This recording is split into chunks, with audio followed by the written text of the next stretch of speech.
Welcome to our viewers in South Korea and all around the world. It's Tuesday, May 10th, 10 to 10 a.m. in Seoul. I'm Moon Gun-young, and it is Inauguration Day 2022 here in South Korea. 청년층과 노인층들이 서로 각각 나누어지지 않고 잘 화합할 수 있는 나라가 됐으면 좋겠습니다. 실질적인 취업률이 올라갈 수 있는 그런 정책 같은 게 잘 마련되었으면 학교뿐만이 아니고 나아가서는 지역사회 어떤 기관 청소년 상담 관련 기관이라든가 이런 데 연계를 해서 우리 청소년 학생들이 조금 보다 더 건강하고 좀 안정적으로 이렇게 잘 생활할 수 있는 그런 시스템이 갖춰졌으면 좋겠다는 생각을 많이 합니다. 부동산 같은 것도 좀 안정돼서 집도 열심히 일하면은 자기 작은 보금자리 하나 정도는 마련할 수 있는 그런 나라 만들어줬으면 좋겠습니다. 저는 물가가 안정되었으면 좋겠습니다. 저는 요즘 서울 집값이 너무 많이 올라서 청년들이 원룸을 좀 구할 수 있게 집값이 좀 싸졌으면 좋겠어요. 저 요새 막차 때문에 편하게 못 놀아서 막차를 좀 늦게까지 해주면 안 되나 생각합니다. 윤석열 대통령님 잘 부탁드립니다.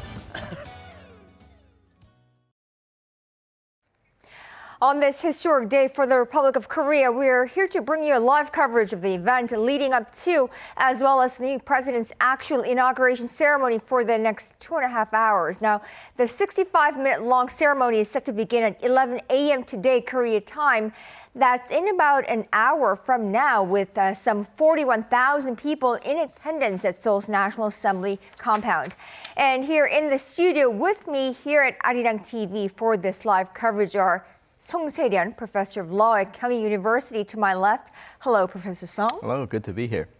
And of course, to my right, Professor Min Jung-hoon of the Korean National Diplomatic Academy. Thank you for being here. Good morning. And of course, our very own Kim Do-yeon from Arirang News politics team. Hello, Do-yeon. Hello.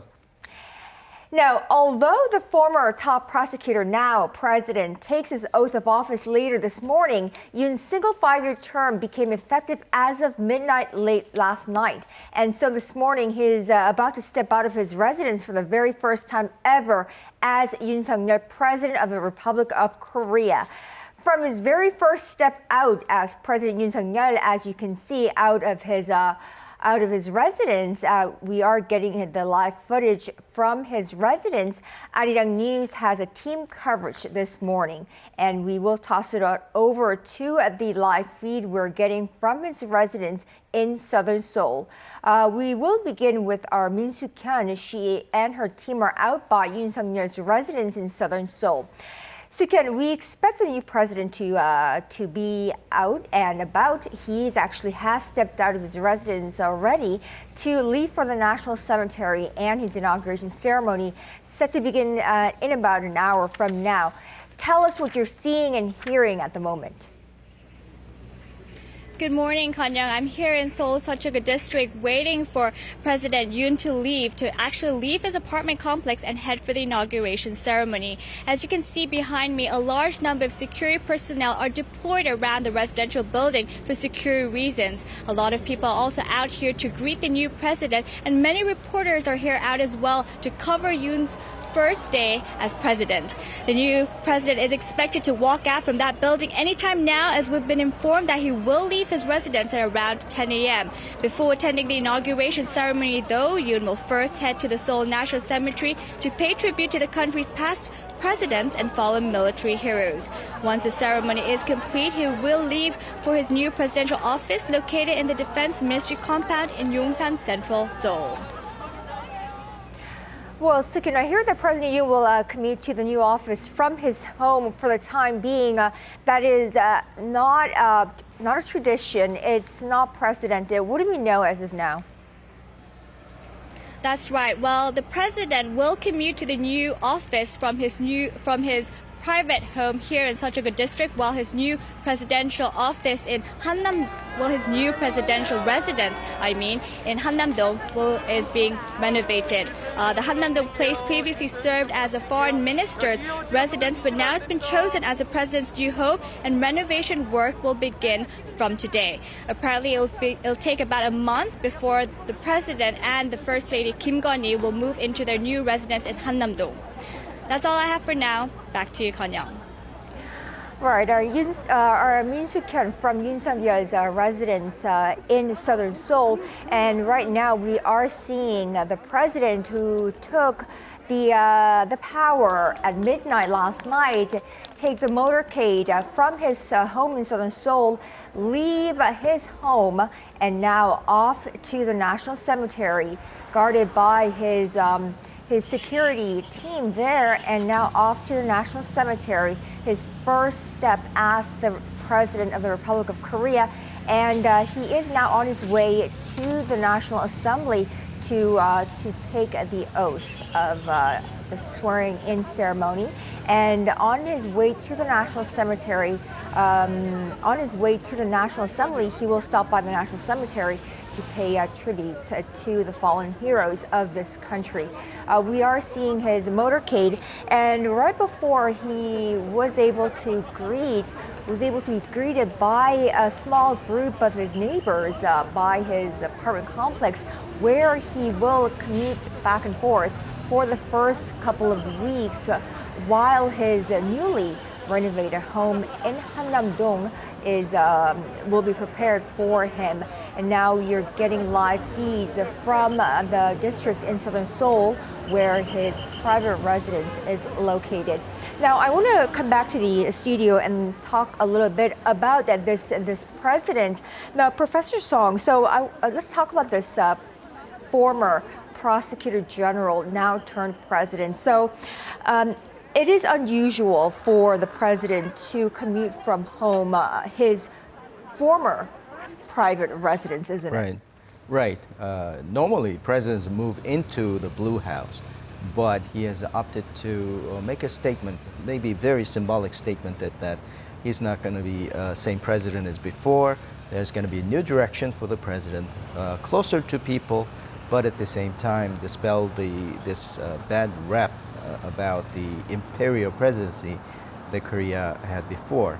So I think that's a dramatic statement. Some people say that it is too much in the first day of his office, but I think that shows his commitment that he will be a different president.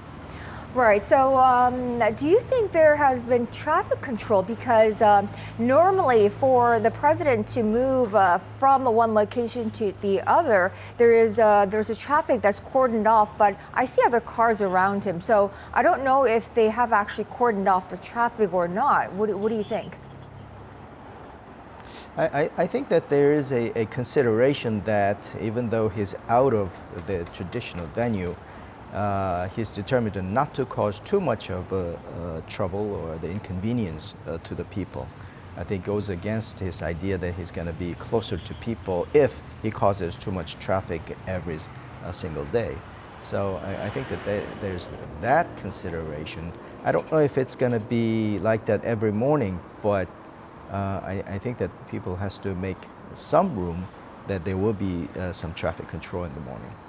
Right. So we were expecting the president, so President Yoon Seok-yeol, to leave his home in southern Seoul for the National Assembly compound and stop by the National Cemetery at 10 a.m., but he did leave his home about 5 minutes before, so he is on his way to the National Cemetery right now. Toyan, why don't you brief us on the former prosecutor general turned president now? You've been tapping this president for a while now. You were on the campaign trail. You've been tracking him. So tell us a little bit about this guy. Well, he's definitely never been a lawmaker or even been in a elected position until the president with the top office. So people are expecting a fresh new way of presidency for South Korea. And following him, it was clear that he was doing things with with it by himself, like not by himself, but directly, not really trying to depend on many others or through other people. But when there are important briefings, he came to the briefing room himself to address the reporters, try to really talk to the reporters. So it was fresh faced for South Korean voters, and it kind of speaks volumes for the new president. Right. So never before did we have a president of this sort. So he's definitely a political novice. He's not a seasoned politician. He's not a seasoned a really diplomat, but we will see a new kind of president, definitely. Now, what you're seeing on your live feed is his motorcade, Yoon Seok-yeol's motorcade, departing from his private residence in southern Seoul on his way to the National Assembly compound for his inauguration day. And on his way there, he will step by the National Cemetery to pay his tributes to the fallen heroes of this country. Now, Professor Min, I'd like to talk to you about the foreign policies that this new president has vowed during his campaign. What are some of the key focuses that he's really made emphasis on regarding, regarding some of the key foreign policy pledges? Well, I can say there are two things in general about the policy directions of the new South Korean governments in terms of the foreign policy and the security matters. For the security on the Korean Peninsula, the new government is focused on the strengthening the ROK-US alliance to deter North Korea's provocations and security manage the security situation of the Korean Peninsula.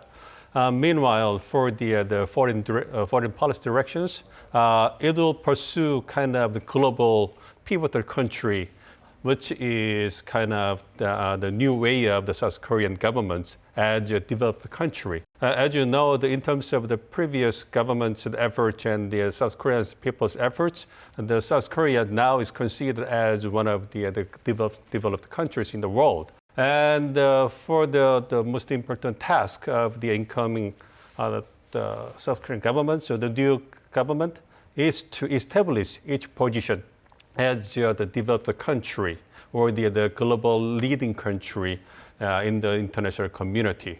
So the President Yoon, the emphasized that his administration will pursue the extending the South Korean government's capabilities in the international society or the community as the responsible actor in the international community. Definitely. So we will see a change in tone and change in policy direction in terms of inter-Korean relations, in terms of South Korea-U.S. relations and foreign policy under the Yoon government, as he has vowed to do so all throughout his campaign from the previous government, or yes, the previous government. Now, as you can see on your screen, we are seeing Yoon's motorcade making their way to the National Cemetery of this country. They are carrying, of course, the new president, Yoon Seok-yeol, and his chief aides. So, Professor Song, this is how, of course, this is not the exact route, but this is how the president will basically commute for the first couple of weeks in office.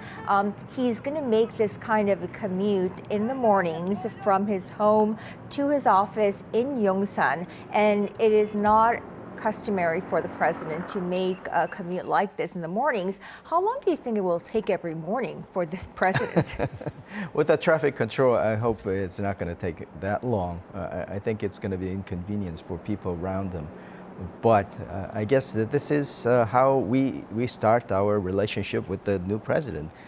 He's out about in the street, commuting just like everybody else. So in that sense, a lot of people will feel closer to him. But in terms of efficiency and the effectiveness of the office, probably we should have a more stable routine when his resident situation and his working environment is all stable going forward.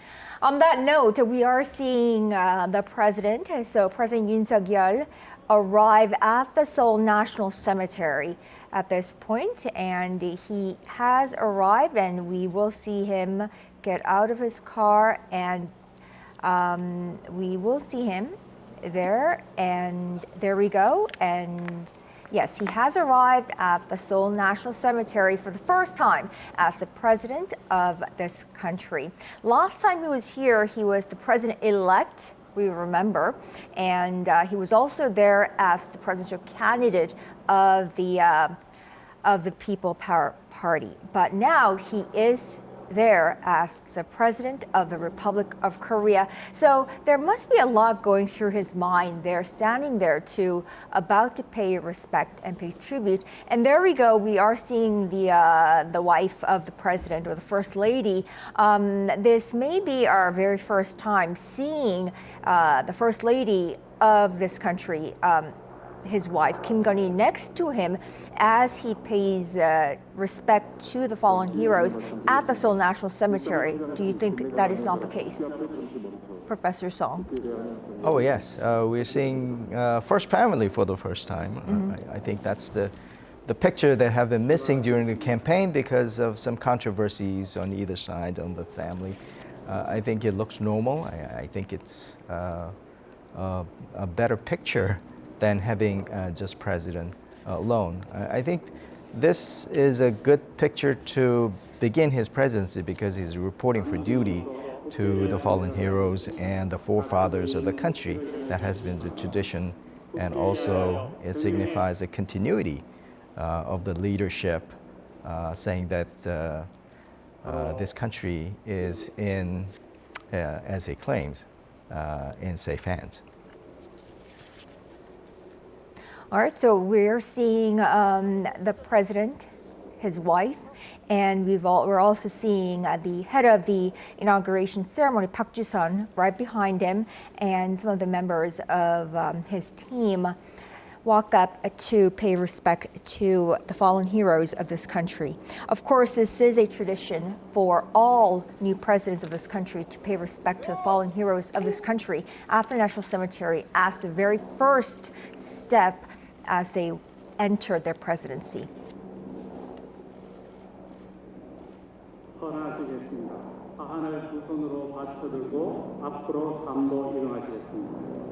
And they will be laying the wreath there.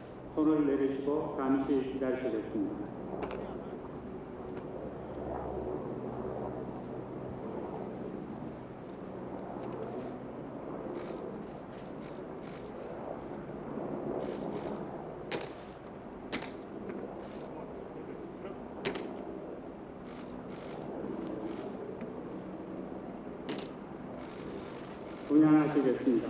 분양은 3번 하신 후에 제자리로 돌아오시겠습니다.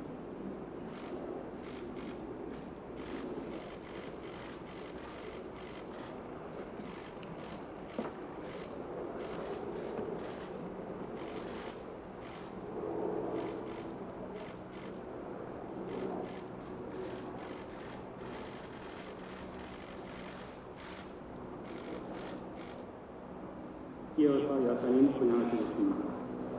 And the First Lady.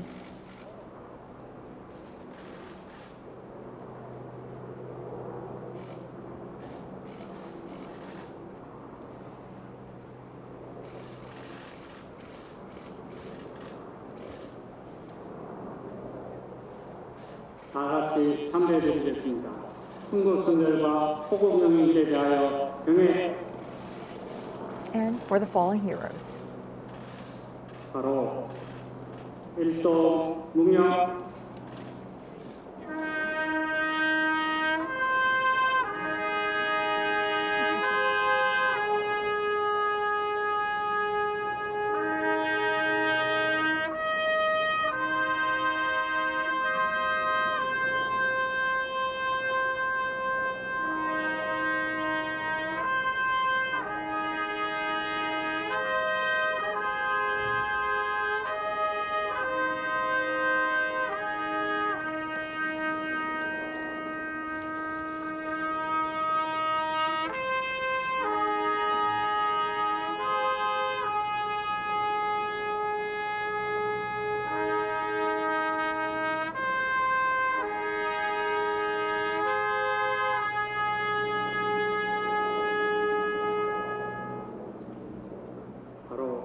포르투로 돌아 내려가겠습니다.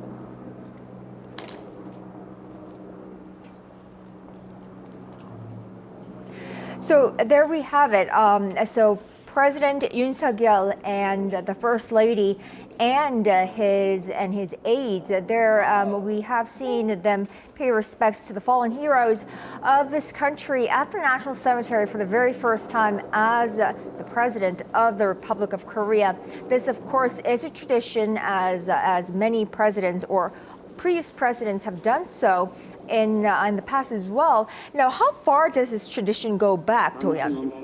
It goes back for generations of presidents, and so far every president has paid respect ever since the National Cemetery was made. And they're not only fallen heroes, but past presidents are there, right? So the respect really reaches beyond not just the military aspect of South Koreans, but the politicians and leaders that have led regardless of your political views. Right, and one of the most really observation points at the National Cemetery is what they leave in one of those books, right? And I believe as a presidential candidate, there was a message that he left, and as president-elect, there was a message that he left, and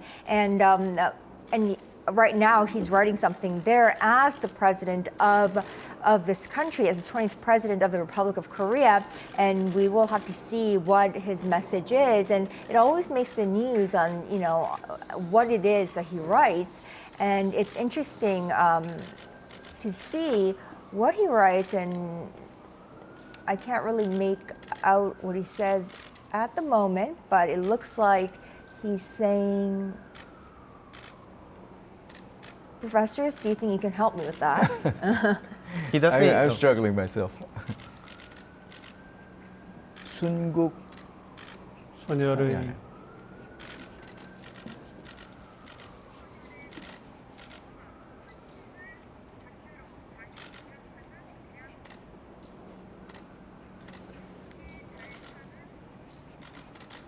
So definitely,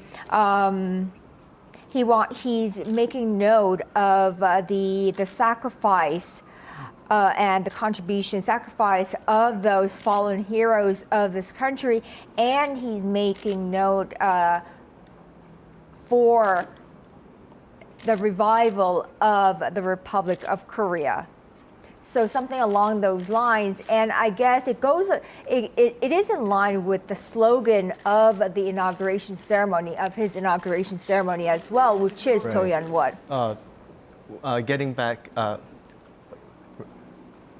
sorry to set up blank, I but think it's something about again Korea. again Yes. Korea and a new republic for the people. I'm sorry. Right, so right. it's again the Republic of Korea, nation for the people. So it is definitely in line with, I'm sure, a philosophy or an idea that he has in his mind. So there we go, really having this sacrifice of the fallen heroes in mind and getting the Republic of Korea back on its feet and taking off from here. So that's a message that he has written as a new president of this country.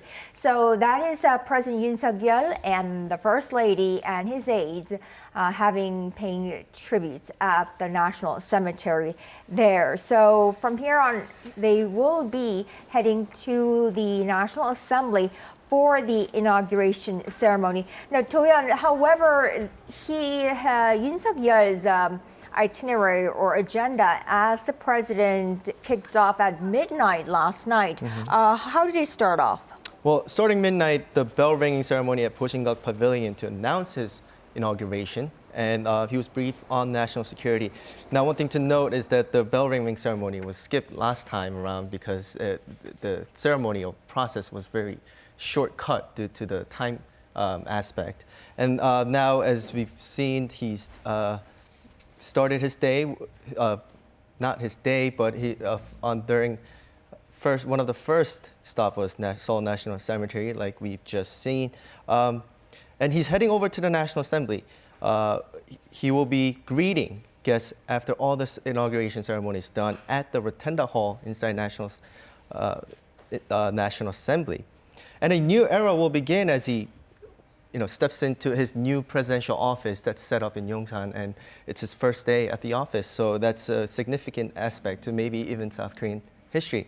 And for dinner, he has a party planned at Shilla Hotel for the guests from overseas. Right. So he started off his day at midnight at Yongsan and getting briefed on the national security situation as the commander-in-chief. And of course, there was the bell ringing ceremony at the Pushing-up Pavilion with 20 of Korean nationals. Now, right now, after this National Cemetery occasion, the president and the first lady will get changed. So we'll get dressed appropriately for the National Assembly Inauguration Day. So a bit more upbeat than the black attire that they had on, and they will be heading to the National Assembly complex for the Inauguration Day.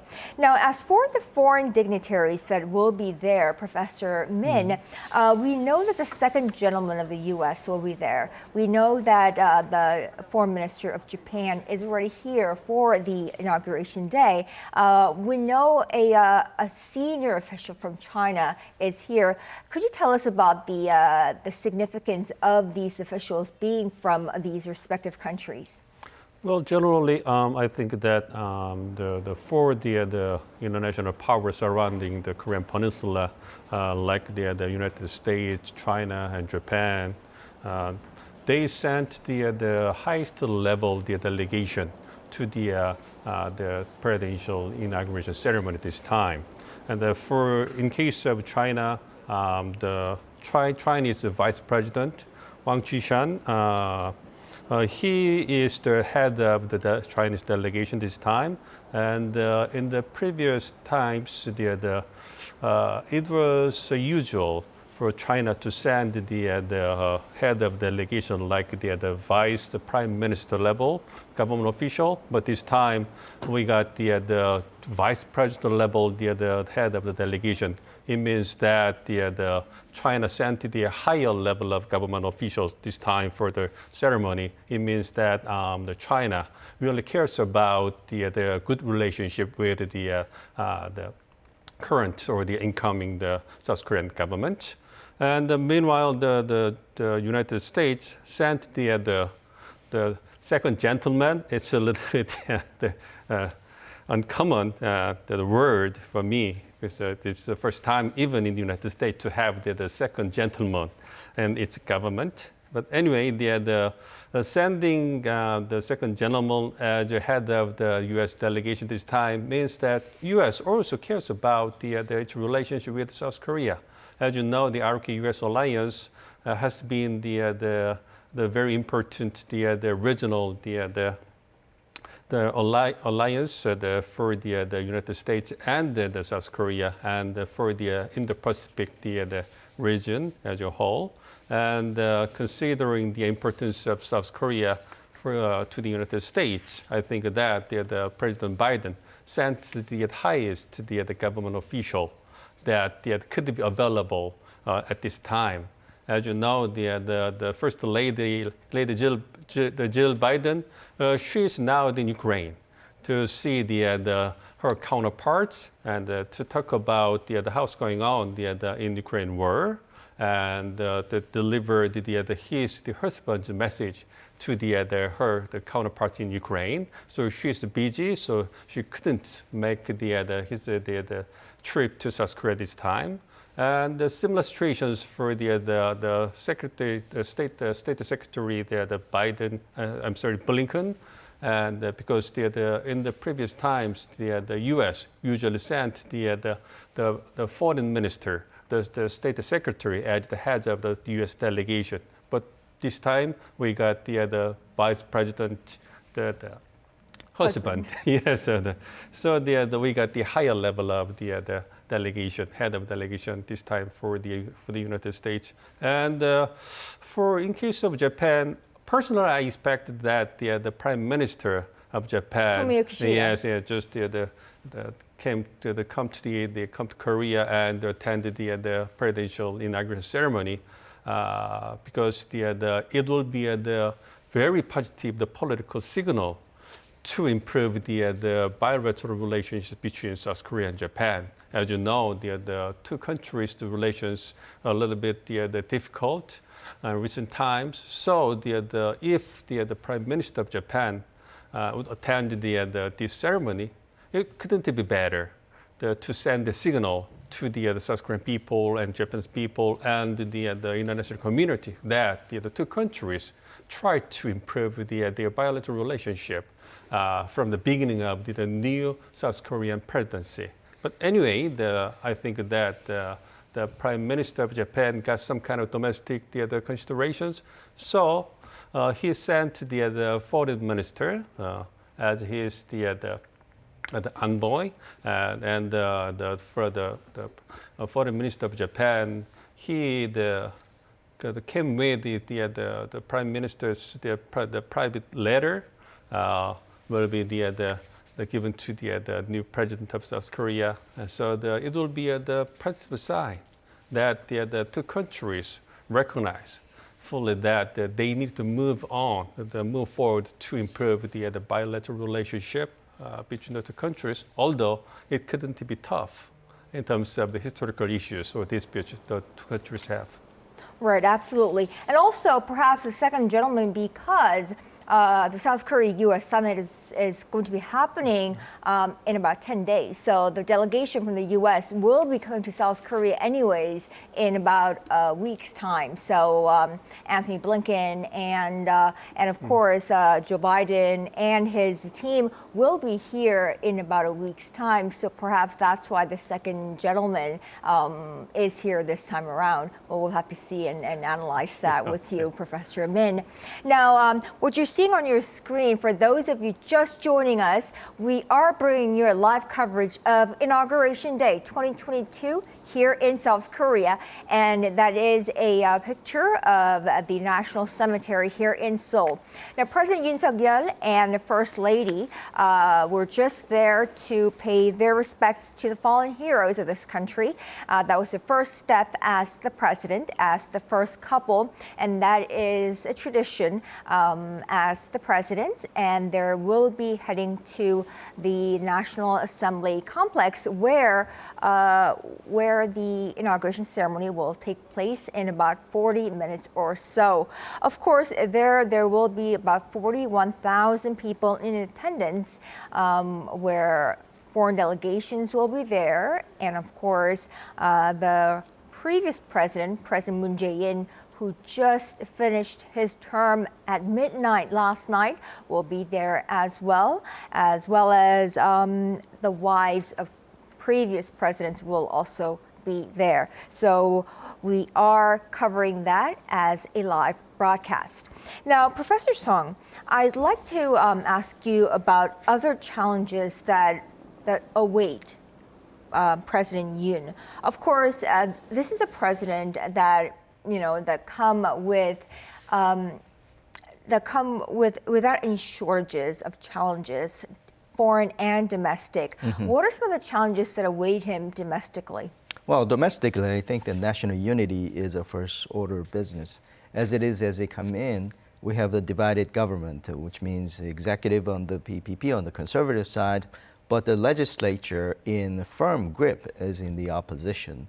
So in order to get anything done, he has to get the working relationship going. The national unity and heart is very important in that sense.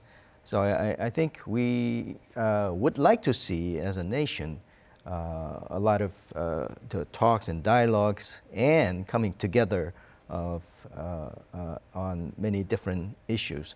Now, I think that another important point is always, actually, economy.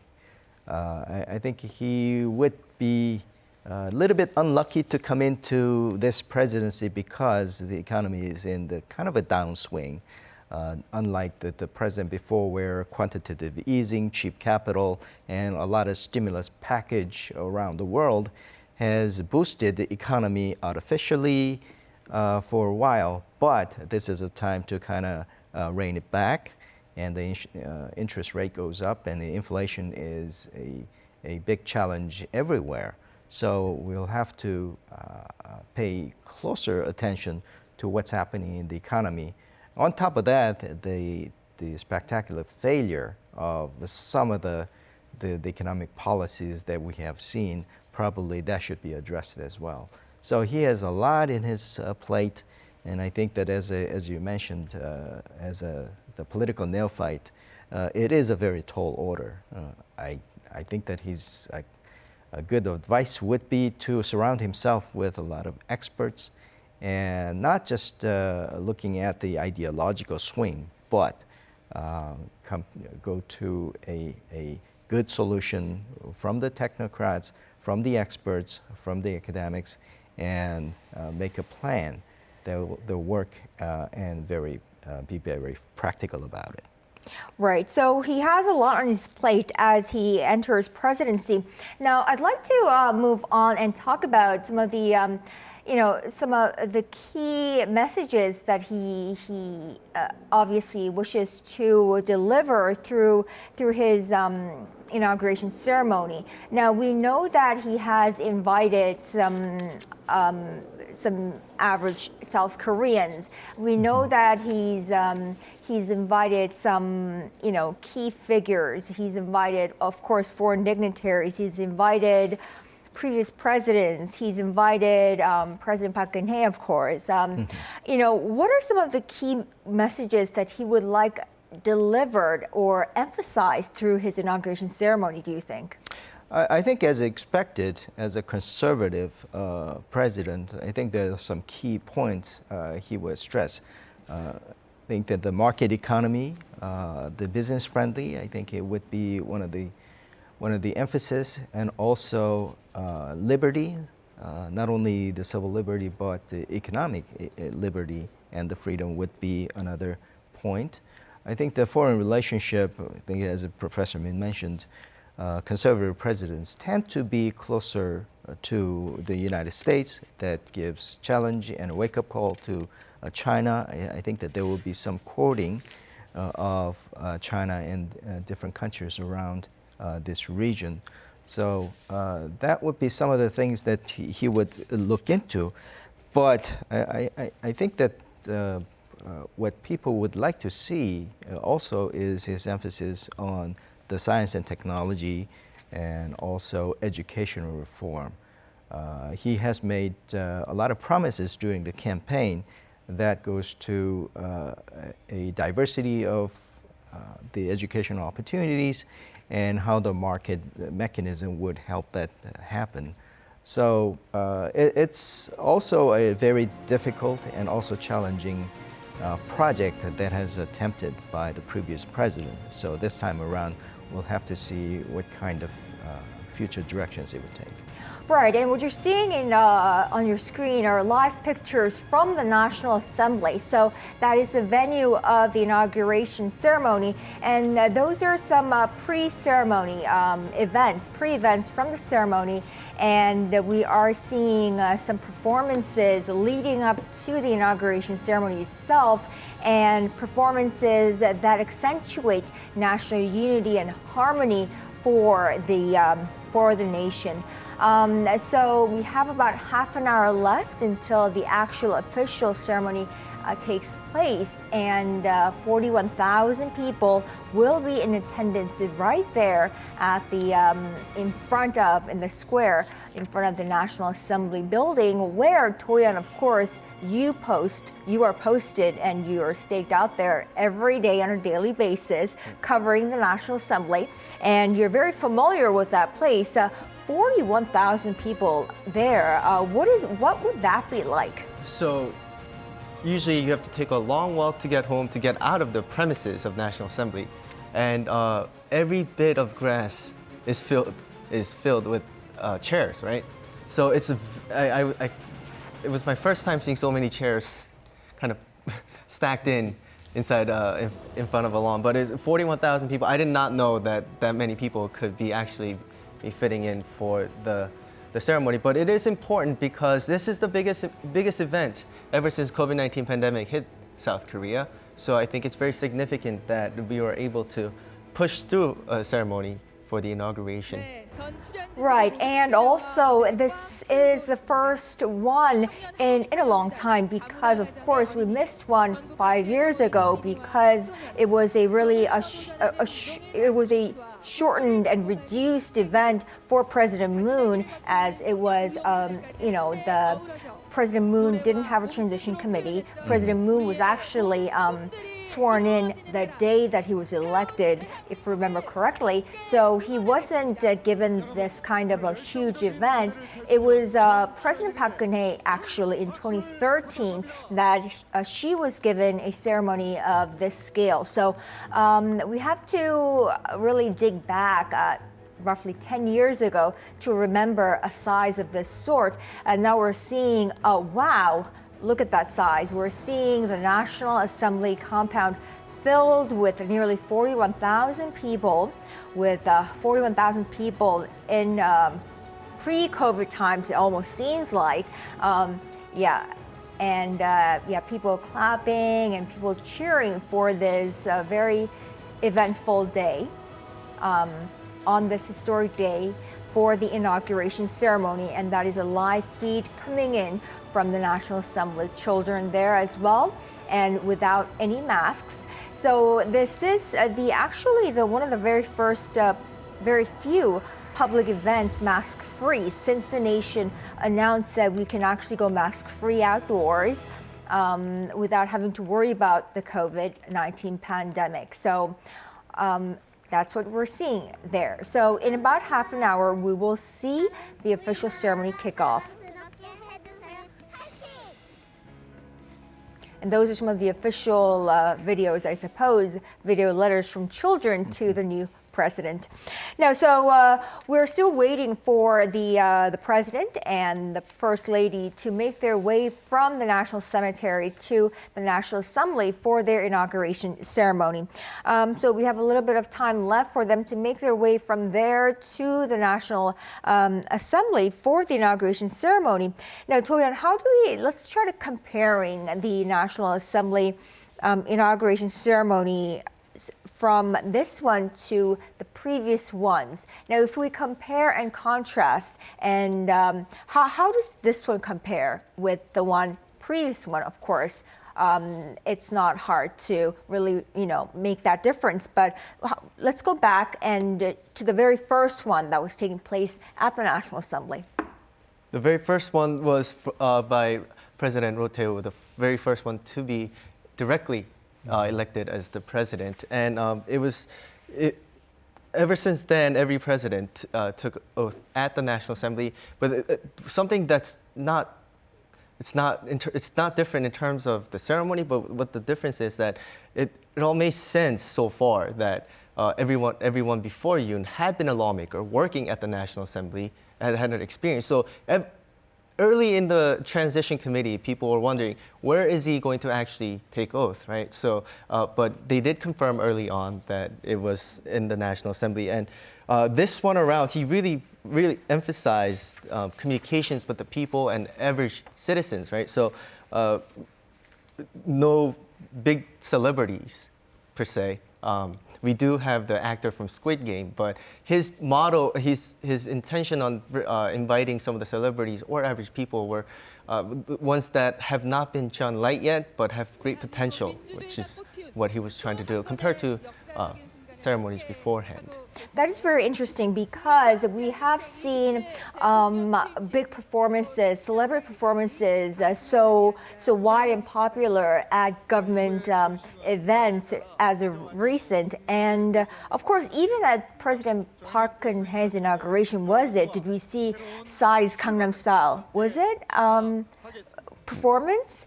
And so to not see a celebrity perform at an inauguration is almost foreign to us even. So it was news that there will not be any kind of a celebrity performing at the inauguration was news itself. And so what you're seeing right now is a live feed from the National Assembly complex at the inauguration ceremony.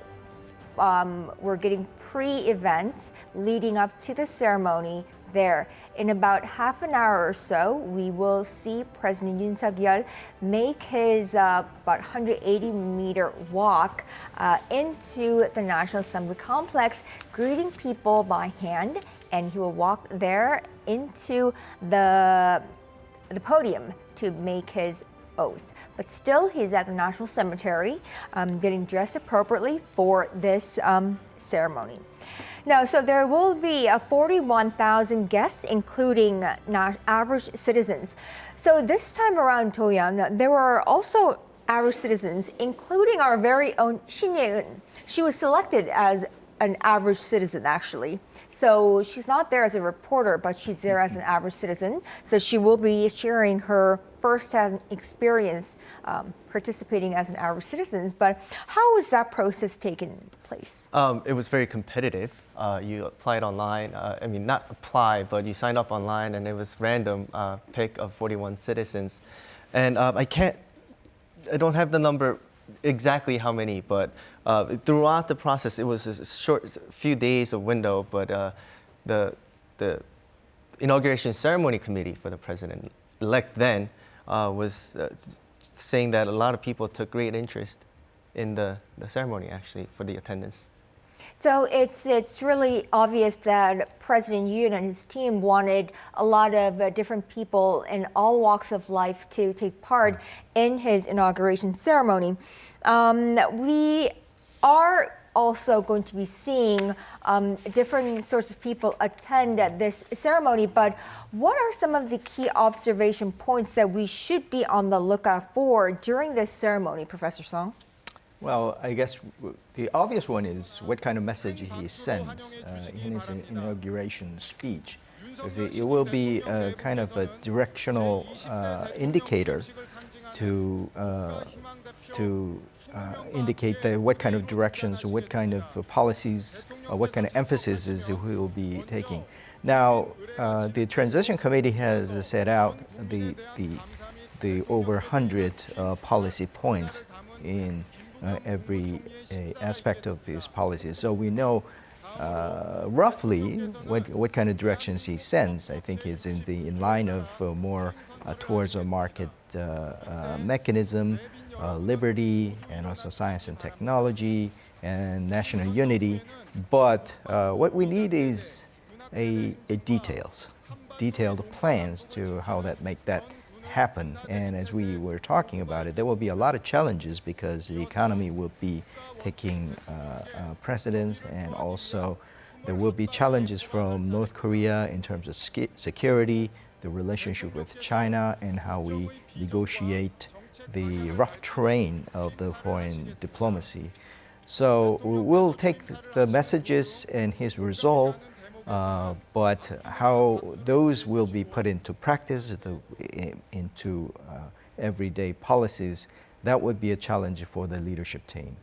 Right, and we're back at the National Cemetery, and the President and the First Lady may be ready to leave the National Cemetery for the inauguration ceremony at the National Assembly just about now. Now, picking up from Professor Song's point, Professor Min, so North Korea and inter-Korean relations may take a very different approach and may pick up a different dynamics under President Yoon. He has made very clear multiple times that he will not take on the same kind of tune as President Moon. What do you think inter-Korean relationships will be like under President Yoon, and how do you think the dynamics will be with North Korea? Well, basically, I want to first point out that there should be some similarities between the former presidency and the current presidency in terms of the inter-Korean relations or the North Korean policies. It means that all the South Korean governments want to resolve the North Korean problems with diplomacy, not by force.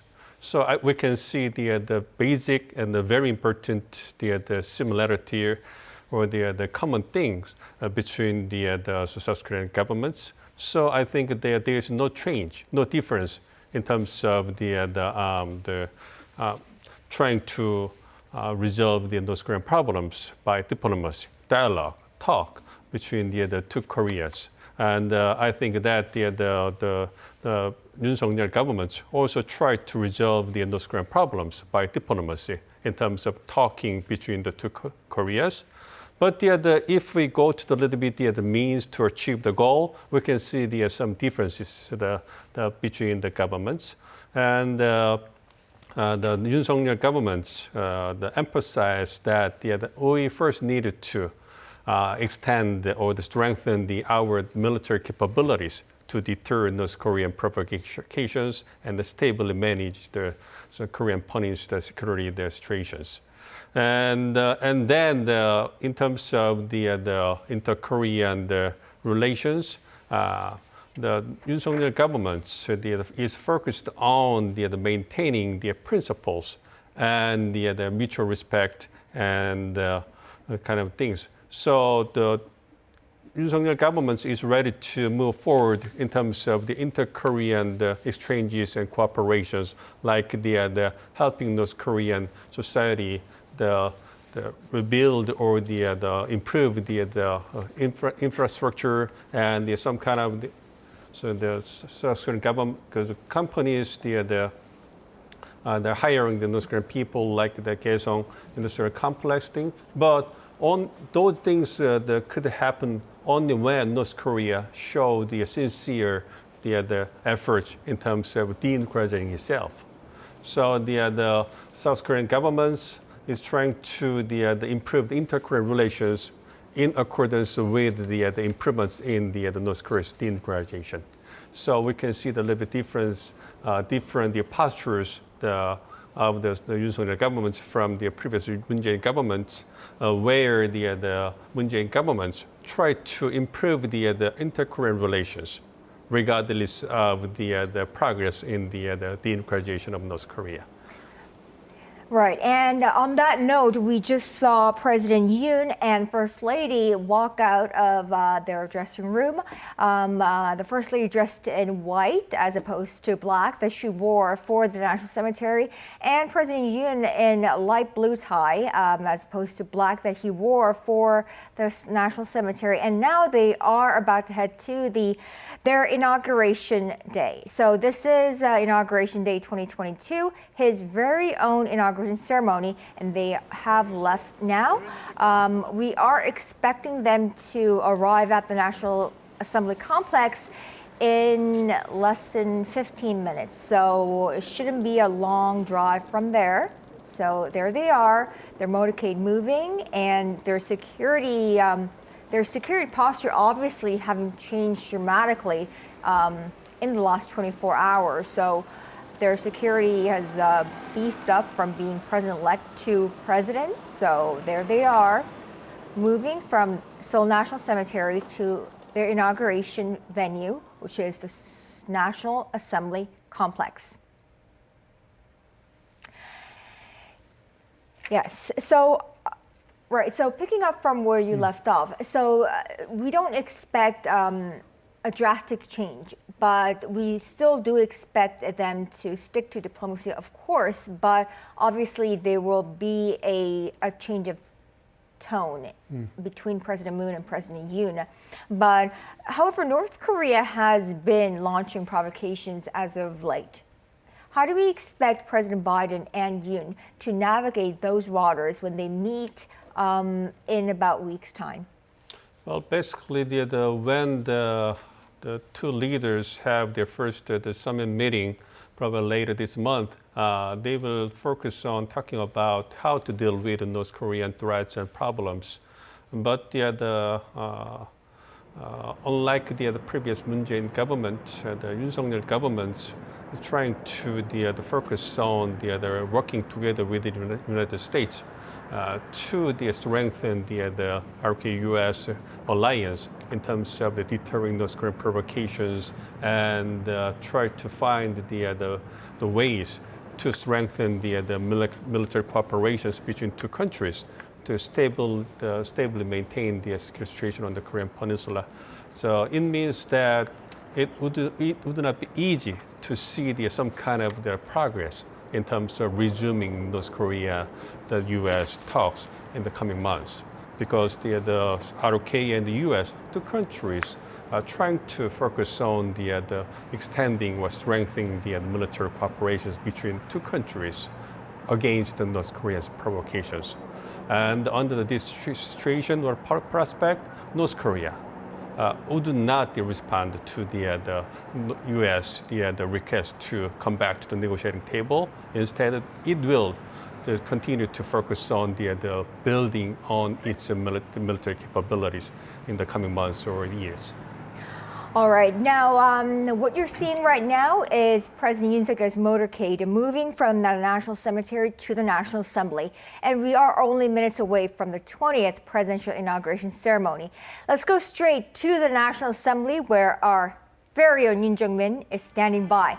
Jung-min, so that is where the inauguration ceremony will be taking place in less than 15 minutes' time. It is also where the pre-events leading up to the official ceremony have been taking place for the last hour or so. So tell us what it's been like. Sure, Konyo. So, like you said, I'm at the National Assembly where the 20th presidential inaugural ceremony is taking place right now. Like you said, people seem very excited, but at the same time, they remain calm in their seats, waiting for the new president of South Korea. So when you take a look at the stage behind me, the back wall was designed using drawings by children collected from a children's painting festival. As for the seating, now former President Moon Jae-in and former First Lady Kim Jong-suk will be seated next to the new President Yoon Suk-yeol and new First Lady Kim Gon-hee. For this inauguration ceremony, President Yoon Suk-yeol has emphasized communication with people. We are about to see him and the First Lady coming in, and they will get out of their car at the main gate of the National Assembly and walk all the way to the podium so that the president can meet and greet the people. The Presidential Transition Committee has said ordinary people are the focus of today's inauguration, so there will be no performances by big stars or a motorcade. Instead, there are a children's musical, a sign language dance stage, and orchestral performances among the events for today. And during the event, participants will get to watch the opening of the Blue House on a big screen. That's right. I mean, it seems like ordinary people or average South Koreans are all over. The message of that is all over today's inaugural day with the average South Koreans taking part in the inauguration ceremony and the Blue House complex being open to the average South Koreans. Now, attending the ceremony, I mean, also, what can we expect to hear from President Yoon during his speech? What's the key going to be in his speech? Right, so you guys talked a little bit about this in the studio. So there were some 41,000 people invited to the event, and most of them are ordinary people. So some 24,000 people, ordinary people, whose applications were chosen in a ballot are at the event. Like I said, former presidents and their families are also present. Among the guests are Squid Game actor Oh Young-soo, a North Korean defector and a COVID-19 frontline doctor. There are 300 foreign dignitaries, including U.S. Second Gentleman Douglas Emhoff, Chinese Vice President Wang Qishan, and Japanese Foreign Minister Yoshimasa Hayashi. The new president's inaugural speech will last about 25 minutes, and it will focus on freedom, human rights, market economy, fairness, and solidarity. He is expected to stress the need for the prosperity of the country and its role in the international community. Now, Chung-min, so what about the president's itinerary for the rest of his first day in office? What is he going to be doing on his first day as soon as he's finished with the inauguration ceremony? So Kanyo, he's going to have a very busy day today. So after the inaugural ceremony, he will head to his new office in Yongsan and meet people in the district. Well, in the afternoon, he will meet foreign delegations from the U.S., Japan, the UAE, and China, who are visiting Seoul to congratulate him. He will then come back here at the National Assembly for another congratulatory ceremony. President Yoon will also meet with Singaporean President Halima Yacob before wrapping up the day by hosting a banquet for guests at a hotel in Seoul. At the stroke of midnight, President Yoon received his first military briefing from the Joint Chief of Staff in the underground bunker of the new presidential office in Yongsan. in the morning. Just a few minutes ago, he paid his respects at the Seoul National Cemetery. That's all from me for now, but I will bring you more updates. Back to you, Tanya. All right, our very own Yoon Jung-min from the inauguration venue at Seoul National Assembly. Thank you, Jung-min, for that. So in a few minutes from now, President Yoon Seok-yeol will be arriving at the inauguration venue at Seoul National Assembly complex, where he will walk the 180 meters and meet and greet the people there and enter his inauguration ceremony, where he will walk up to the podium and sit next to the previous president, the first couple, President Moon Jae-in and First Lady Kim Jong-suk, along with his own First Lady, Kim Gun-hee, for his own inauguration ceremony. Of course, the main theme, as he said, of his own inauguration ceremony this time around, it will be ordinary citizens, the average South Koreans. So a lot of the focus will be on the average people. And along with that, for the first time today, the Blue House complex is being opened entirely to the average South Korean. So that is taking place concurrently, and that also will be streamed live during the inauguration ceremony. So what you're seeing on the screen is President Yoon Seok-yeol making his way from the National Cemetery, where he paid his tributes to the fallen heroes of this country, and making his way to the Seoul National Assembly, where the inauguration ceremony will take place. Of course, he is being guarded by the security personnel there. And how long is that drive? How far is the distance between the National Cemetery and the Assembly? Do you know? Oh, I live in Yeouido, and it's like 15 minutes for me, but he's got all the traffic on his side. But they do drive slower than usual, so 15 minutes tops, I would say. Okay. Yeah, he's almost there. Oh, he's almost there, Yeah, okay. They're crossing the bridge nearby the National Assembly.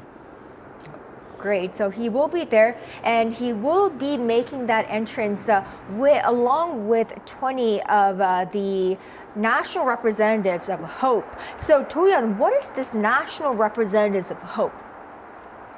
The National Representatives Hope is a member of average citizens that he deemed that represents what he wants to do, and in terms of including everyone from, you got all different members representing from all different sides.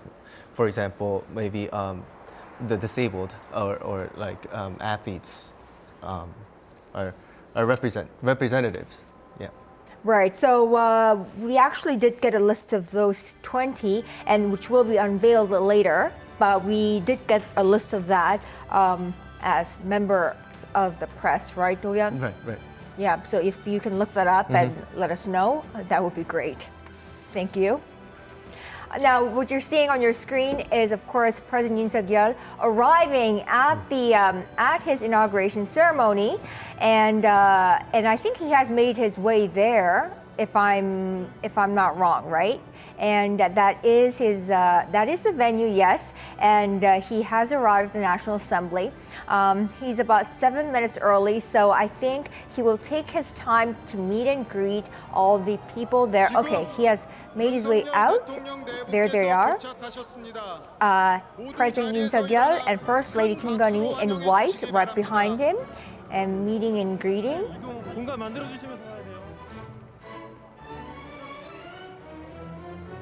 Yes, that is the National Assembly complex, and where the inauguration ceremony is taking place.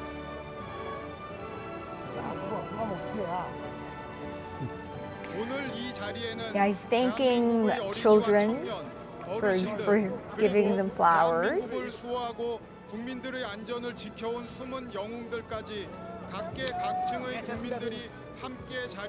is known that the two children come from the different the parts of the South Korea. One boy from the Daegu and one girl from Gwangju, which means the kind of the future harmony of the country. Right. So Korea's political regional divide is notorious, and in order, he's working for national unity, and that is symbolic of that, I suppose.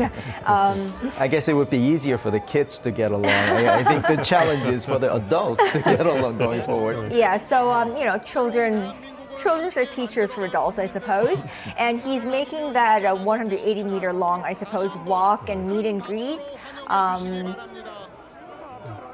Yep, meeting and greeting, all those there.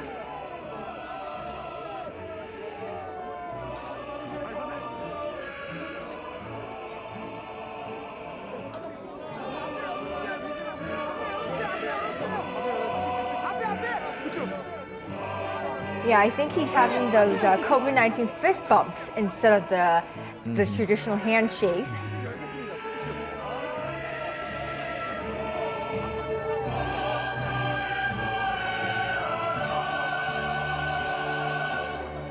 But even a short month ago, this is not the scene we expected No. because of the social distancing and all. Right. It's a right time to have those restrictions eased for this event. Right, right. 오늘 취임식의 주인공은 바로 국민 여러분입니다. And although the nation has announced that you're not required to wear masks outdoors, for this event they have said that you will need to wear masks for safety reasons, and that is why you're seeing the first couple as well as the aides around them and the security personnel and everyone else wearing masks, so they're well protected.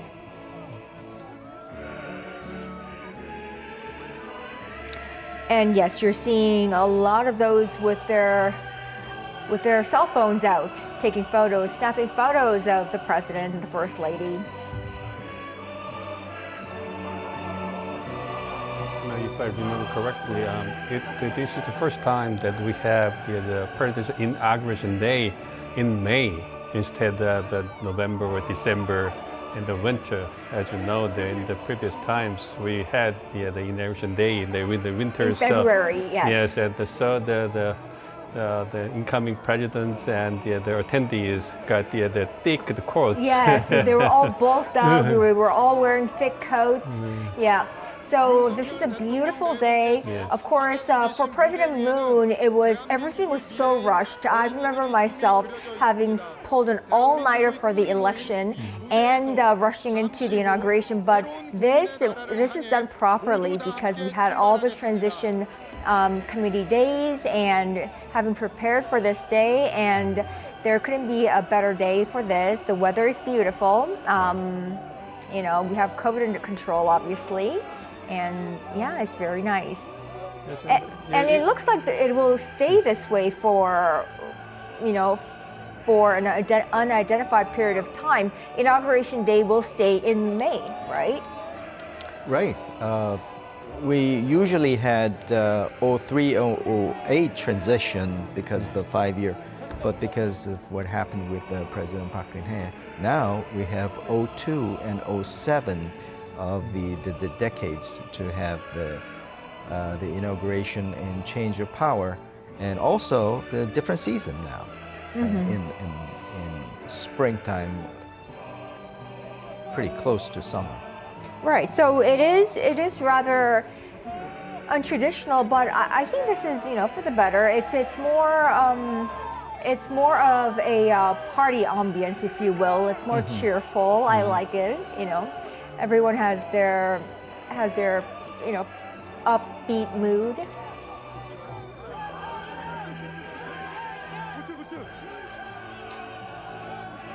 So here you're seeing, for those of us just joining us, we are bringing you a live coverage of Inauguration Day 2022 here in South Korea, and you're seeing President Yoon Seok-yeol and First Lady Kim Gun-hee walking up to the podium from the entrance of the National Assembly to their inauguration ceremony, making that walk 180-meter walk and meeting and greeting the average citizens, and now they've almost made their walk to the podium.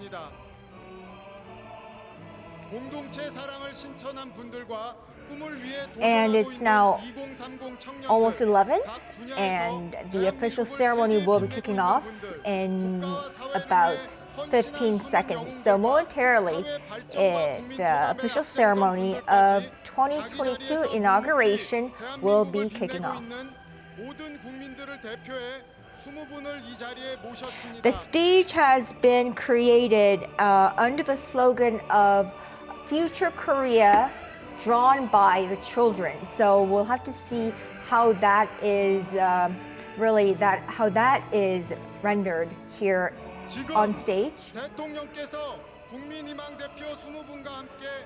And we're seeing the first couple, President Yoon Seok-yeol, First Lady Kim Gun-hee, rising up to the podium along with 20 of national representatives of Hope.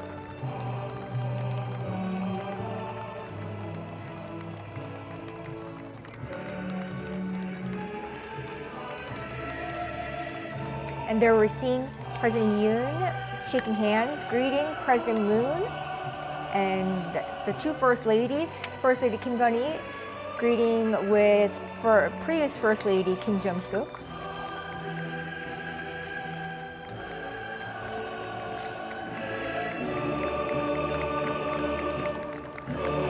And I'm also seeing First Lady Kim Yoon-ok, so that's the wife of President Lee Myung-bak. I'm also seeing No So-young, the daughter of President Roh Tae-woo.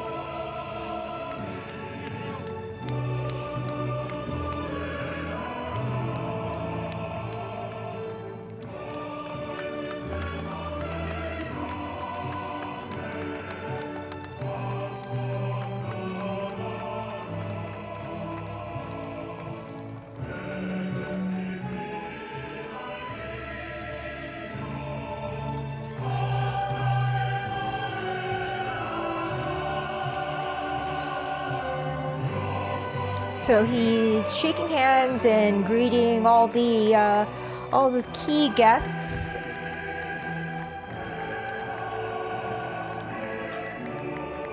Dignitaries.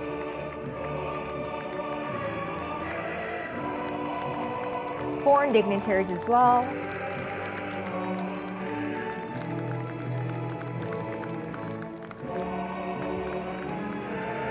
From China, we saw Wang Qishan, the Foreign Minister of Japan.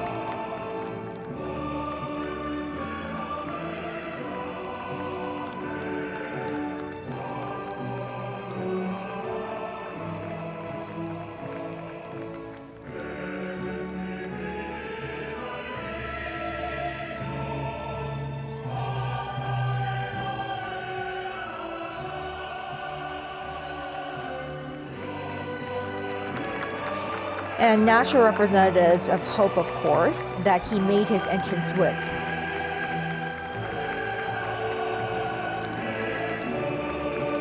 And bowing to say hello to the rest of the public.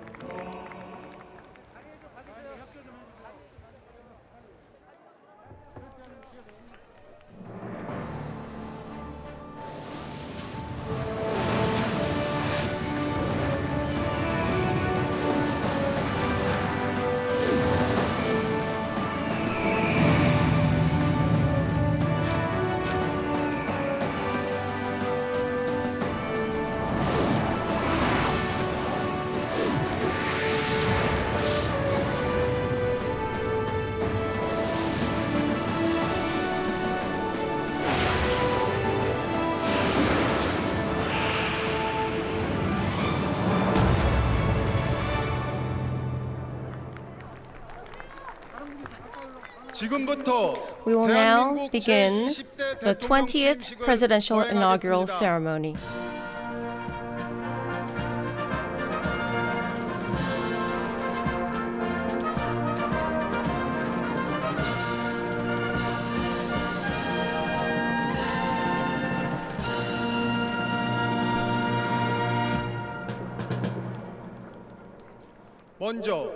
We will first have Pledge of Allegiance. Please rise from your seats and face the flag on the flagstaff.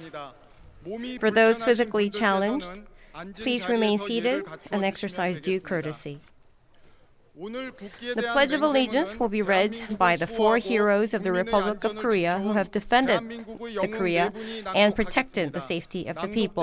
Mr. Chun Jun-young, a survivor of the sinking of the ROKS Cheonan sinking in 2010, Major Kim Na-young, a nursing officer from a noble military family who served for 3 generations, Corporal Kim Jong-won, a member of the Gyeonggi Southern Provincial Police Agency who has been doing volunteer work for the last 11 years, and Fire Lieutenant Sung Min-jung, who has been dedicated to first aid for 14 years ever since entering firefighting in 2007. These are the 4 readers. Pledge of Allegiance to the flag.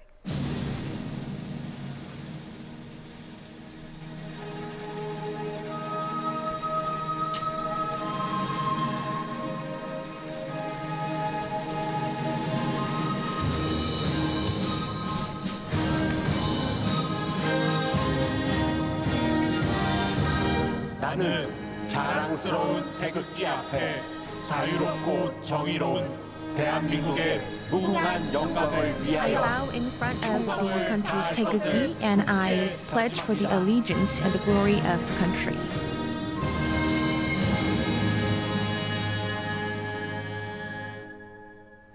바로 At ease.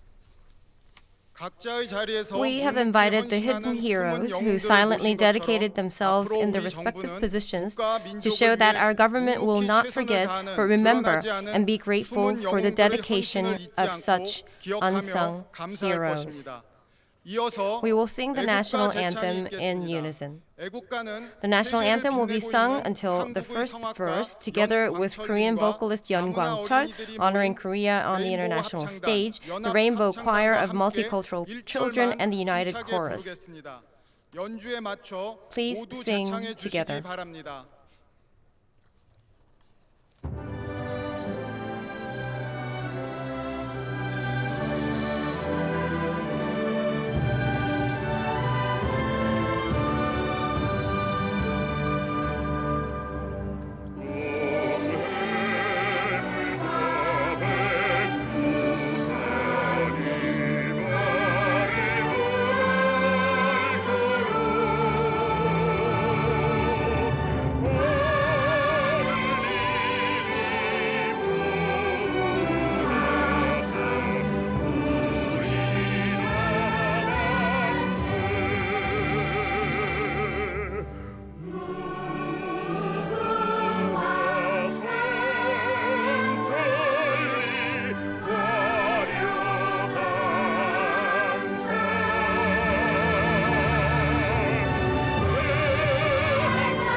Let us now pay silent tribute to the martyrs and heroes of the country. Silent tribute.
At ease, please be seated. 다음은 Next, 김부겸 an oration will be delivered 식사가 by the 있겠습니다. Prime Minister Kim Boo-kyum.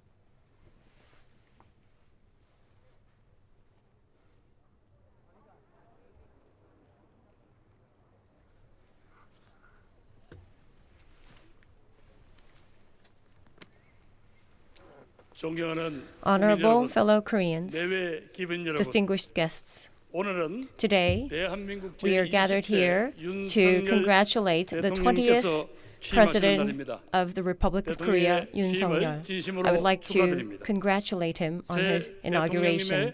The new president is here today, and I would also like to thank all of you who are here today to congratulate him. For the last 5 years, we have gone through much, and I would like to also thank our former President Moon Jae-in, who went through the 5 years. The new government, with fairness and righteousness, and they had declared their will that this will be the new Republic of Korea for the next 5 years.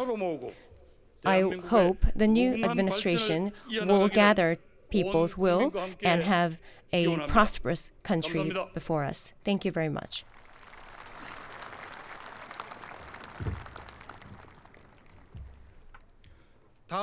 Now, in accordance to the Article 69 of the Constitution of the Republic of Korea, the President will be taking oath of office as the 20th President. Please rise from your seats.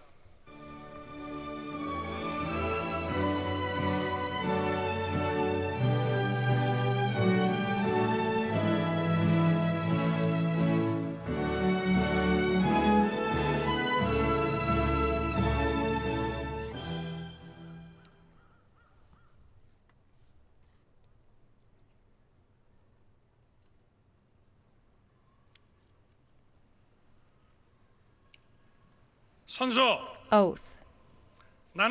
I do solemnly swear before the people that I will faithfully execute the duties of the President by observing the Constitution, defending the state, pursuing the peaceful unification of the homeland, promoting the freedom and welfare of the people, and endeavoring to develop national culture.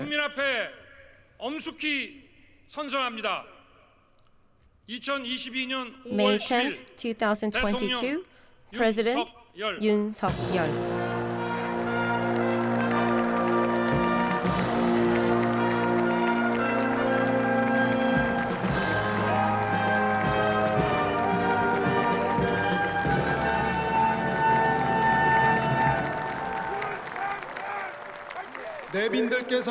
Please be seated, ladies and gentlemen. Next, there will be a ceremony of the honor guard of the Ministry of National Defense, as well as a briefing on military readiness to the President, now the Commander-in-Chief by all branches of service, to safeguard the Republic of Korea from all four directions. Next, a 21-gun salute to show respect for the President, who is now the head of state.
of the Republic of Korea, Dokdo.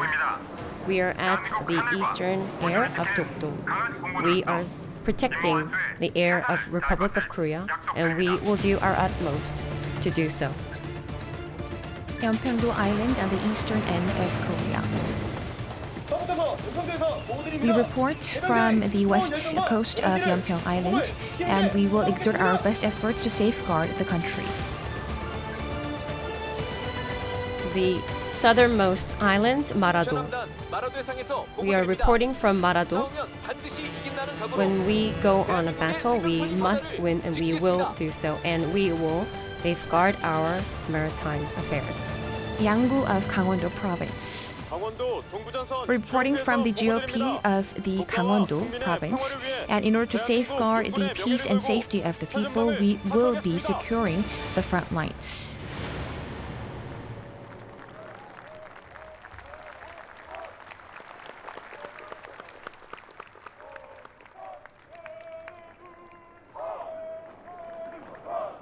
대통령께 대하여 받들어! Present arms.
충성!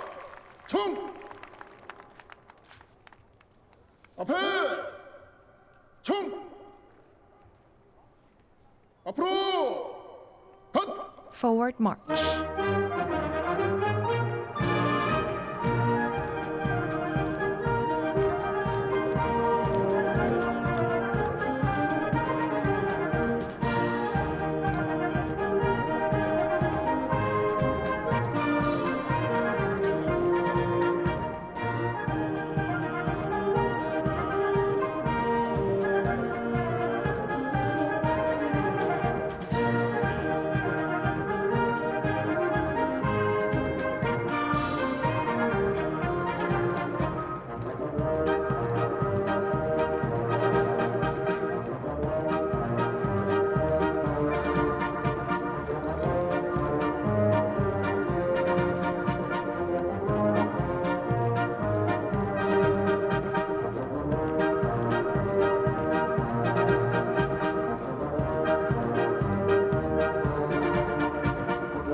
Next, the President will deliver his inauguration speech to lay out his state vision and policy directions before the public.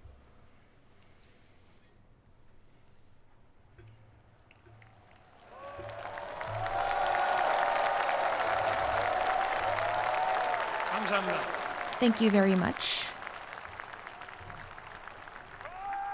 존경하고 사랑하는 My fellow Koreans, 국민 여러분, 750만 7.5 million fellow compatriots living overseas, 그리고 자유를 and 사랑하는 fellow citizens 세계 시민 around the 여러분, world,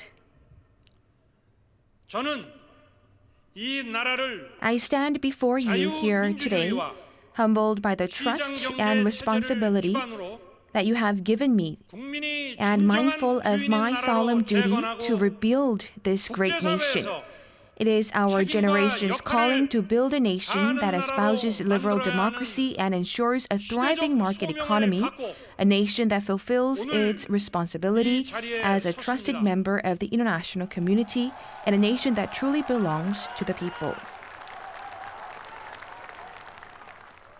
역사적인 자리에 Thank you, my 함께해 fellow 주신 Koreans, for gracing 국민 this 여러분께 historic occasion with 감사드립니다. your presence. 문재인, 박근혜 전 I'm 대통령, also deeply grateful to former Presidents Moon Jae-in and Park Geun-hye, and Her Excellency Ms. Halima Yacob, President of the Republic of Singapore, His Excellency Mr. Faustin Archange Touadera, President of the Central African Republic, His Excellency Mr. Wang Qishan, Vice President of the People's Republic of China, Her Excellency Ms. Megawati Sukarnopuniti, former President of the Republic of Indonesia, His Excellency Mr. Douglas Craig Emhoff, Second Gentleman of the United States of America, His Excellency Mr. George Fury, Speaker of the Senate of Canada, His Excellency Mr. Hayashi Yoshimasa, Minister of Foreign Affairs of Japan, and dignitaries who have come from abroad to celebrate this occasion, and other distinguished guests for their presence. 이 자리를 빌러 I 지난 wish to 2년간 thank and pay my utmost respect to the Korean people for enduring many difficulties for the last 2 years in the battle against COVID-19. 경의를 표합니다. 그리고 헌신해 주신 의료진 I also 여러분께도 wish to thank 깊이 all the doctors, 감사드립니다. nurses, and caregivers for their devotion.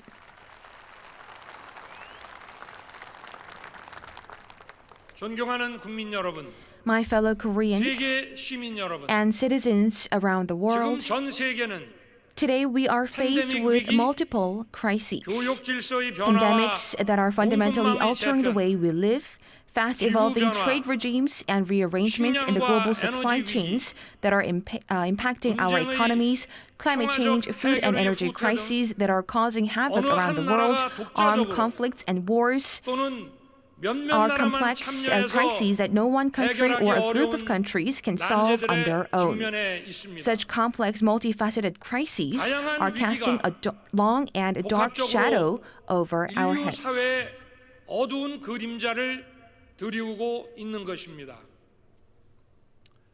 또한 우리나라를 비롯한 And 많은 domestically, many 나라들이 countries, including the 국내적으로 Republic of Korea, are 초저성장과 experiencing record low 대규모 growth 실업, and rising unemployment. 양극화의 Many 심화와 countries are also witnessing an 다양한 ever-widening 사회적 gap 갈등으로 in 인해 wages and polarization 공동체의 within 결속력이 society. Internal 흔들리고 strife and discord are 와해되고 deepening, 있습니다. which has led many of our fellow citizens to lose their sense of 이러한 community 문제들을 and 해결해야 하는 belonging. 정치는 The political process, which has the responsibility to address and resolve these issues, has failed due to a crisis in democracy. 가장 큰 And 원인으로 one of the 지목되는 main 것이 reasons for such 바로 failure is the 반지성주의입니다. troubling spread of 견해가 anti-intellectualism. 다른 사람들이 When individuals 입장을 disagree 조정하고 on certain issues 타협하기 위해서는 and seek to reach a compromise, they can only do so when scientific facts and truth works as the basis of their discussions. This is rationalism and intellectualism that are the foundation of democracy.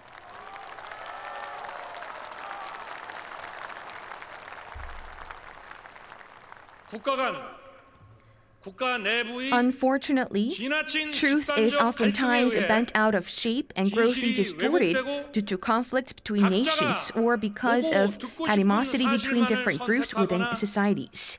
When we choose to see only what we want to see and hear what we want to hear, when the masses silence those who do not agree with them and do this through a brutal force. This is how anti-intellectualism gravely weakens our democracy. 이러한 상황이 This is what shakes our trust in democracy. And when this happens, it makes it even more difficult for us to effectively resolve the many complex challenges. However, nothing is impossible. 역사를 돌이켜보면 We can overcome the challenges that we face today and the ones that we will undoubtedly have to face in the future. Koreans have a long and proud history that demonstrates our unshakable resolve. Throughout our history, we came together in times of such crises. 저는 이 순간 이러한 위기를 극복하는 Each of us pitched in and contributed whatever we could, and as the new president, I'm deeply humbled by the awesome duty to lead our nation out of that latest crisis. I'm also grateful to be entrusted by the people of this great nation. I'm confident that once again we will overcome. I also look forward to working with our fellow citizens around the globe to solve problems not only within our own borders, but also those that take place outside. 존경하는 국민 여러분, My fellow Koreans and citizens around the world, 저는 이 어려움을 해결해 나가기 belief 위해 in shared values is paramount if we are to successfully overcome these challenges that we 매우 face. 중요하다고 생각합니다. 그것은 바로 And the 자유입니다. most important core value is freedom. 우리는 자유의 We must 가치를 clearly define 제대로 and unequivocally 그리고 정확하게 reaffirm the real 인식해야 meaning 합니다. of freedom. 자유의 가치를 Human 재발견해야 history 합니다. shows that when political and economic freedom reigns 인류 역사를 supreme, 돌이켜 that 보면 is where prosperity 자유로운 and 정치적 abundance 권리, flourished. 자유로운 시장이 숨쉬고 있던 것은 언제나 번영과 And when 풍요가 prosperity and 꽃피었습니다. economic freedom flourishes, 번영과 풍요, 경제적 성장은 this is when freedom 바로 자유의 reaches even the darkest 확대입니다. corners.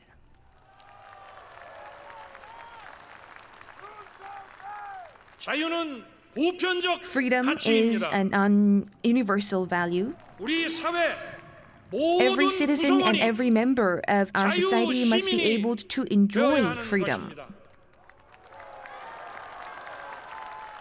어떤 개인의 자유가 침해되는 If 것이 one's freedom is infringed upon or left uncorrected, this is an assault on everyone's freedom. 자유가 위협받게 되는 것입니다. 자유는 결코 Freedom is 승자 not something 독식이 only for the 아닙니다. winner to enjoy. 자유 시민이 되기 위해서는 In order for everyone to enjoy 일정한 freedom, 수준의 everyone must be allowed to enjoy a certain level of 그리고 economic 공정한 freedom. 교육과 문화의 Everyone must be 접근 guaranteed the 기회가 right to receive quality 보장되어야 education, and everyone must be granted the freedom to access and experience various cultural 이런 것 activities. 없이 One 자유 cannot 시민이라고 be considered a 할 수 true 없습니다. citizen absent such 어떤 사람의 freedom. 자유가 If one's freedom 유린되거나 is violated, 자유 시민이 되는데 or one is 필요한 denied the 조건을 basic 충족하지 necessities that are 못한다면 fundamental to being a free 모든 citizen, 자유 시민은 then the rest of 연대해서 society 도와야 must 합니다. come together and make amends.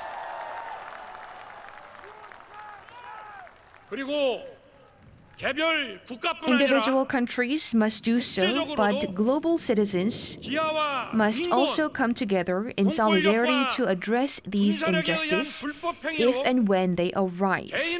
Hunger, poverty, abuse of power, and armed conflict strips away our individual freedom and robs us of our right to pursue happiness. 자유 We as 시민으로서 global citizens who enjoy real freedom must never turn a blind eye when freedom is attacked. 모두가 자유 시민이 되기 위해서는 Freedom abides by the rules and seeks to aid others in need. Freedom is about caring for our fellow humankind in the spirit of solidarity and fraternity. My fellow Koreans, now turning to domestic agenda, I would like to emphasize a few points that I consider very important. Our society is plagued by division and social conflict, which is threatening our freedom and our liberal democratic order. It is undermining our potential to attain greater societal advancement. I do not believe we can overcome this problem without first achieving rapid and sustainable growth. Rapid growth will open up new opportunities. It will improve social mobility, thereby helping us rid of the fundamental obstacles that are aggravating societal divide and conflicts. It is imperative for us to make that big leap. It is critical that we achieve rapid growth, and this will only be possible through science, technology, and innovation. Science, technology, and innovation will protect our democracy, expand freedom, and our inalienable rights to let our people enjoy a sustainable life of dignity.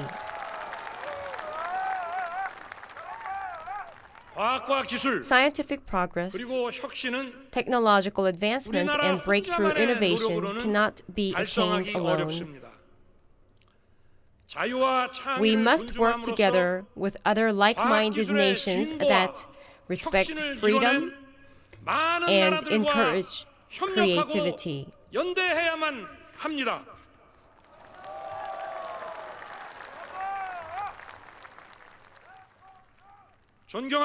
My fellow citizens, here in Korea and those abroad, and citizens of the world, liberal democracy creates lasting peace, and peace is what safeguards our freedom.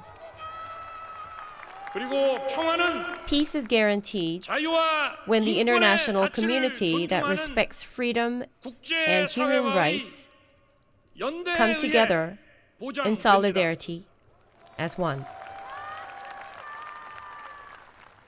Peace is not simply avoiding war momentarily. Real peace is about allowing freedom and prosperity to flourish. Real peace is a sustainable peace.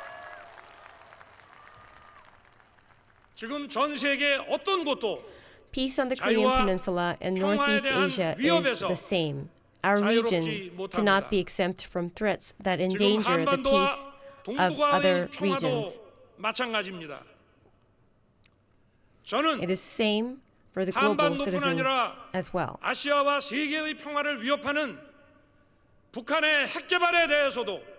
We as global citizens must make a stand against any attempt that aims to take our freedom away. While North Korea's nuclear weapon programs are a threat not only to our security and that of Northeast Asia, the door to dialogue will remain open so that we can peacefully resolve this threat. If North Korea genuinely embarks on a process to complete denuclearization, we are prepared to work with the international community to present an audacious plan that will vastly strengthen North Korea's economy and improve the quality of life for its people.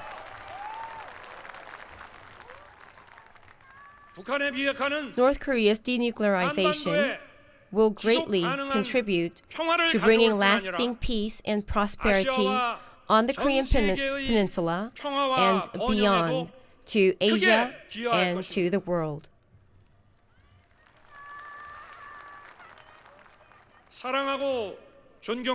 My beloved fellow Koreans, Korea is the 10th largest economy in the world. It is incumbent upon us to take on a greater role, therefore, befitting our stature as a global leader. We must actively protect and promote universal values and international norms that are based on freedom and respect for human rights.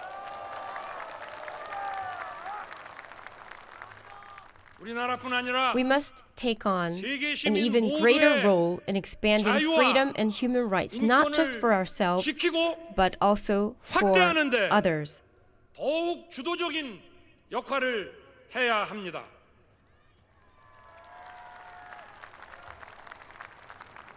The international community expects us to do this exact thing. And we must answer that call. It is futile to differentiate between domestic issues and international issues today. When we assume a greater international role, we can also find the right solution for many of our domestic challenges.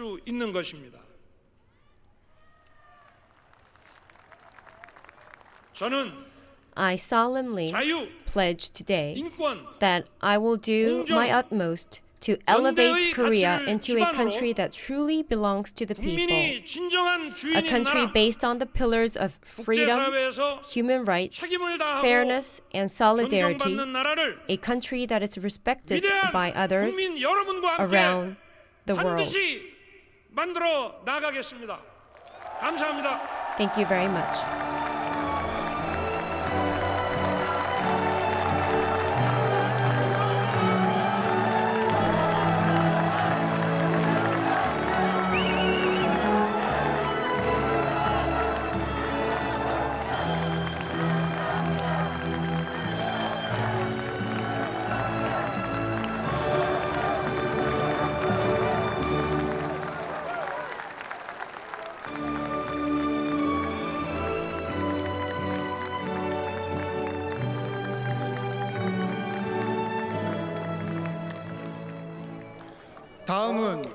Next, together with all of you, President Yoon Seok-yeol would like to cherish the moment of the promise that he has made to return Cheongwade to the public.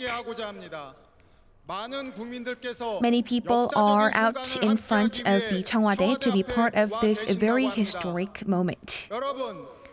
Ladies and gentlemen, let us greet this moment of returning the Cheongwade complex to the public with a big round of applause. Please give us a big round of applause.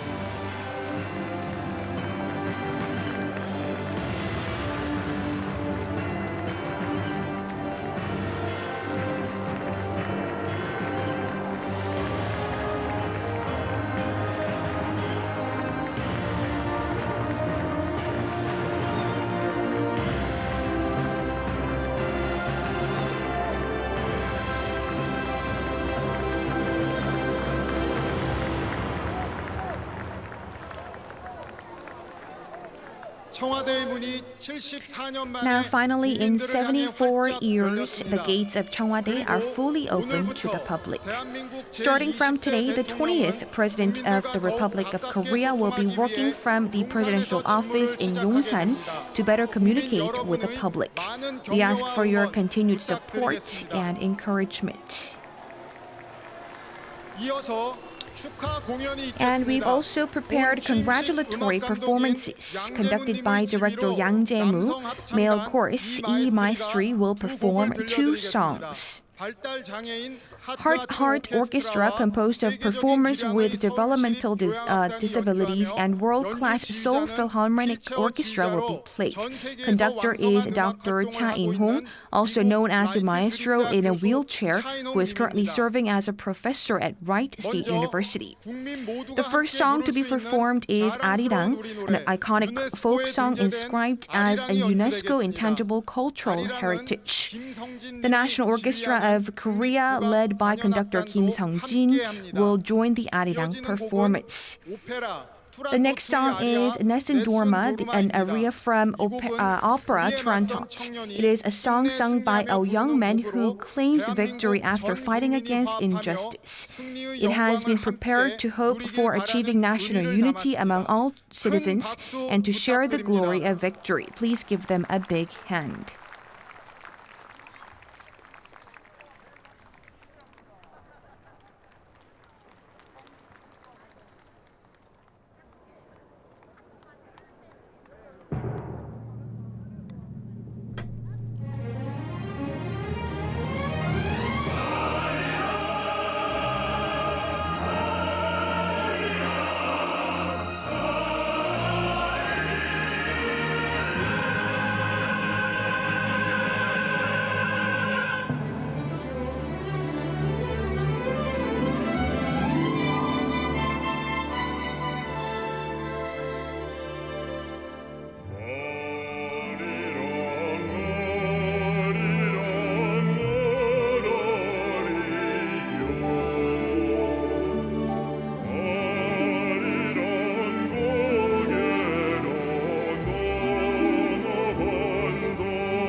Now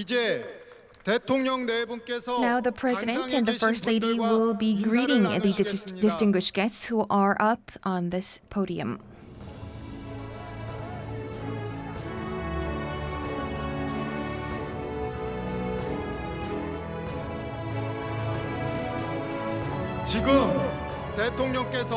The President and the ousting President are seeing off former President Park Geun-hye. The President will also be seeing off outgoing President Moon Jae-in and his wife, and then he will march through the main corridor. The First Lady will also join the march after seeing off former President Park Geun-hye. Please give them a big hand and remain in your seats as they complete their march.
빠지겠습니다. 조금만 빠지겠습니다.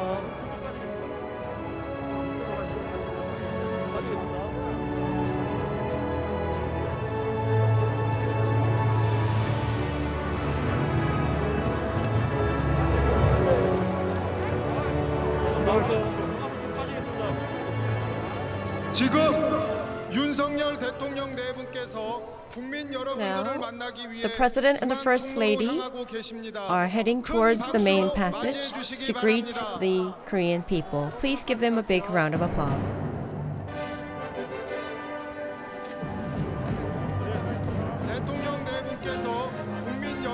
They are expressing their gratitude to the Korean people. Please respond with a big round of applause.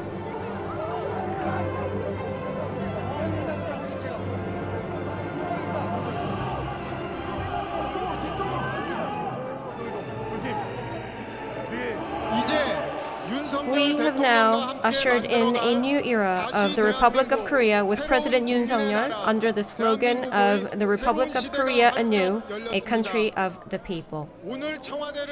Just like returning Cheongwade to the people today, the new president and his administration will continue to communicate with the public and make a country of the people where everyone is well off.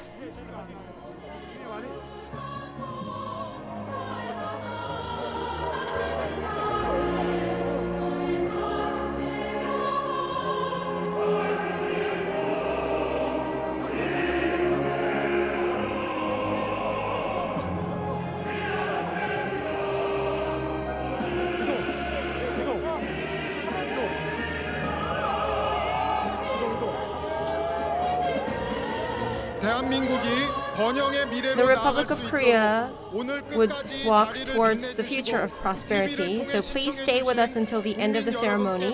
And for those of you joining us via TV, please continue to show your support.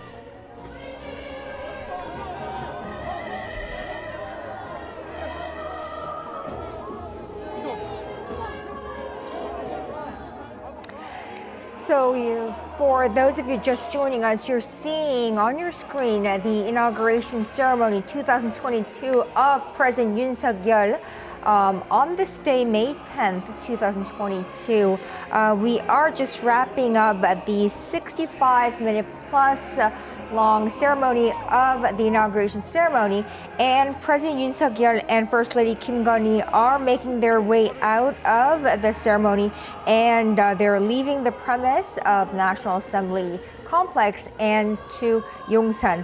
And they actually they are making their way out and greeting and saying hello and bye to all the citizens there, walking their way out to their automobiles, of course, and they will be heading to Yongsan, the new presidential office, because they returned to the Blue House to the public today.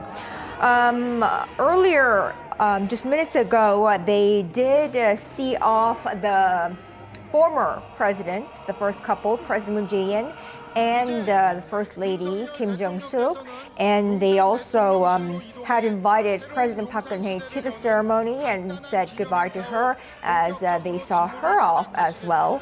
We also saw An Chol-soo and his wife there at the ceremony, and we saw various foreign dignitaries. We also Pan Ki-moon, former UN Secretary General there. We saw the sons and daughters of previous presidents, Roh Tae-hoo, Roh Moo-hyun, Kim Dae-jun, Kim Young-sam. We saw the wife of former President Lee Myung-bak, who's also obviously for obvious reasons could not be there in person himself, and Prime Minister Kim Boo-kyum had to give the speech because President Yoon Suk-yeol's pick for Prime Minister Han Duck-soo could not make it as Prime Minister as yet. So right now what you're seeing is President Yoon Suk-yeol making his fist bumps with the people of South Korea there and making his way to his new presidential office in Yongsan along with First Lady Kim Gun-hee. Of course, we haven't really seen the First Lady until now, but today we've seen a lot of her all throughout the ceremony and at the National Cemetery as well. So this is the wrap-up of 65-minute plus long ceremony at the National Assembly complex. This is actually one of the very few first gatherings of this size. 41,000 people gathered at this venue for this inauguration ceremony for the first time in 2 years since the pandemic outbreak in January 2020, and beautiful weather. First time that such inauguration is taking place in May for And of course, in previous years, we've had inaugurations in February, but since 2017, we've had to move the inauguration day to May, so that is that. We've also seen foreign dignitaries in attendance. Vice President of China, Wang Qishan, was there. Second Gentleman of the U.S., Douglas Emhoff, and Japan's Foreign Minister Hayashi Yoshimasa is there. President Yoon Seok-yeol was actually initially supposed to give a speech about half an hour long, but last minute we were told by his chief aides that he cut that to about 12 minutes. So he reduced his speech to about 12 minutes long to make it more compact and concise. And now on your screen, you're seeing him saying goodbye to Prime Minister Kim Boo-kyung and his aides. And he is leaving for his office in Yongsan, the new presidential office. And there we go.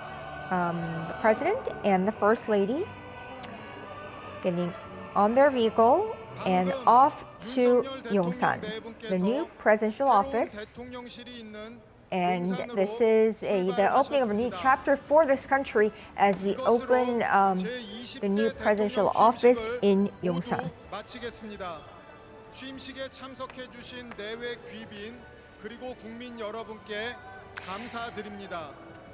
And that is a wrap of the ceremony, and we're seeing President Yoon Seok-yeol waving, or that could be the First Lady, but one of the two waving to the public there, waving to the people who are there to congratulate the new president at the National Assembly. And they will be driving another 10 minutes or so to Yongsan, the presidential office in Yongsan, where he will take care of a couple's agenda.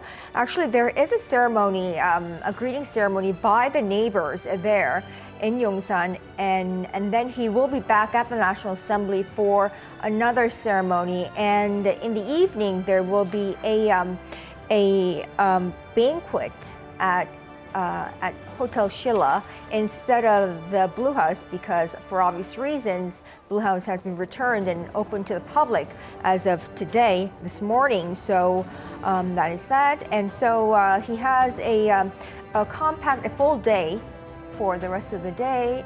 And President Yoon Seok-yeol on his first day as the President of the Republic of Korea.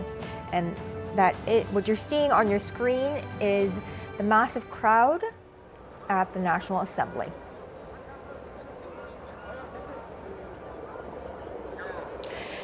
So you can't see right now, but live in the studio with me is another set of my favorite experts. To my right is actually Dr. Ko Myung-hyun of Asan Institute. Hi, Dr. Go. It's good to be here. And to my left, Professor An Jun-sung of Yonsei University. Hello. Thank you. And our Kim Do-yeon from my politics team is still here with me. Hello. You're still awake, right? Yeah, no, of okay, course. It was very great awake. ceremony. So. Yes. So I just want to get your take on the ceremony, Professor An, first. Yeah, I think it's a very interesting ceremony, and plus there's like 41,000 people getting together. It's a really huge ceremony. And also, I think the theme of this ceremony is about I'd say it's like a mutual communication, more like in a way that the way the structure and they put the podium and they located near to the audience, right? So that I guess that the mutual communication most like that President Yoon and his administration tried to reach out to the people. Get closer to the people. I think that's the idea about the ceremony, the concept here. What about you? What was your take on this ceremony and the inauguration day as a whole? What's your take? Well, I mean, it's quite. It's actually very interesting that because of what happened 5 years ago, because of the impeachment, the inauguration took place in the springtime. It's excellent weather. In the previous inaugurations, the inauguration took place at the tail end of the winter. So for the first time, we are seeing a very shiny, very bright inauguration, which actually is very positive, I think. It could be an otherwise boring ceremony, but it became very interesting in my view, and I was very impressed. And I mostly was focusing on the speech by the president, and It clearly very different from, I think, from previous speeches, inaugural speeches by his predecessors, in the sense that he's trying to place South Korea in the global setting rather than focusing so much on the Korean domestic issues. He's actually looking at Korea from the more global background. And in that sense, I think also what is also interesting is that he's not really trying to say that Korea has to become global. It's different from globalization. I think President Yoon is saying is that he's trying to make Korea as part of our international community. So in that sense, the speech is more about internationalism rather than globalization. So Korea finally has become a full member of the international community, has always been a full member of the international community, but now he's saying that now Korea is going to step up and live up to the responsibility of being a full member of the international community. And I think in that sense, the speech was reflecting the universal values rather than for instance, in Korea, traditionally, we only talk about much of our past history and the glory of overcoming our past struggles and all that. This time was all about universal values. And I think this is going to play really well among our allies, especially in Washington and Europe, because it's talking about a policy based on common values and common principles.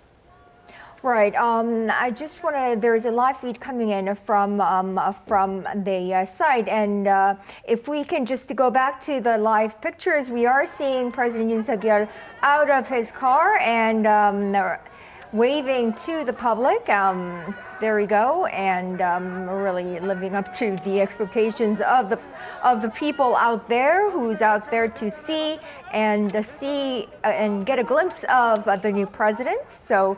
He's stepped up from his car, his motorcade, and saying hello. I don't know how used to that attention he is, being a former prosecutor general and not a politician. Toyeon, what do you think? Because considering his background, how do you think he feels right now? Well, for the past few years, actually, right, even going back to former President Park Geun-hye's administration, he did get some attention from people, and his words mattered. But at this level, I don't think, regardless of your background, the tension at that level, the security is. I don't think that just because he's never been a lawmaker, it makes a difference. I think anyone stepping in that level of attention will feel a brand new sense of life approaching them. Professor Ahn, what's your take? I mean, he's a novice to this profession. I mean, yes, to president everyone is, but lacking that political background. He's a prosecutor general, and now we're seeing him waving to the crowd. What's your take on that? Yeah, this is very interesting. I mean, I think that there's a general public view about the kind of against the. Career politicians, more like that. Like for example, in the United States, people tend to vote for someone kind of newer than political career who served like Senate for like 20 years, something like a decade, right? They'd really prefer someone fresh person, something not much exposure to the politics, in a way to expecting that something new. I guess that's one of the things that happens and factor in here. Right. So it's very interesting to see President Yoon Seok-yeol, or Yoon Seok-yeol, a human being, Yoon Seok-yeol himself, seeing him in a motorcade like that, waving, out of his car, rising from his car like that. At this time, I would like to bring in another expert from Washington to get his view on South Korea-U.S. relations under Yoon Seok-yeol. So now the new South Korean president faces a tougher mix of foreign policy and domestic challenges than other recent South Korean leaders encountered at the start of their presidencies. Now, sooner than any other previous presidents since taking office, he will sit down with his U.S. counterpart for a one-on-one roughly 10 days after inauguration. Let me bring in Scott Snyder of Council on Foreign Relations in D.C. for his insights. Scott, thank you so much for this interview. Yes, glad to join you. Now, so the second gentleman of the U.S., he was at Yoon's inauguration today. Well, what's your view on this? Well, I think that it's a reasonable presentation. It's ceremonial because, in fact, South Korea already is having a lot of intensive consultations at a variety of levels. And of course, the president of the United States is going to be in Seoul in less than 2 weeks. So given all of that, I think that it's primarily a ceremonial delegation, but it is a delegation that also is at an appropriate level to recognize the importance of this event in South Korea.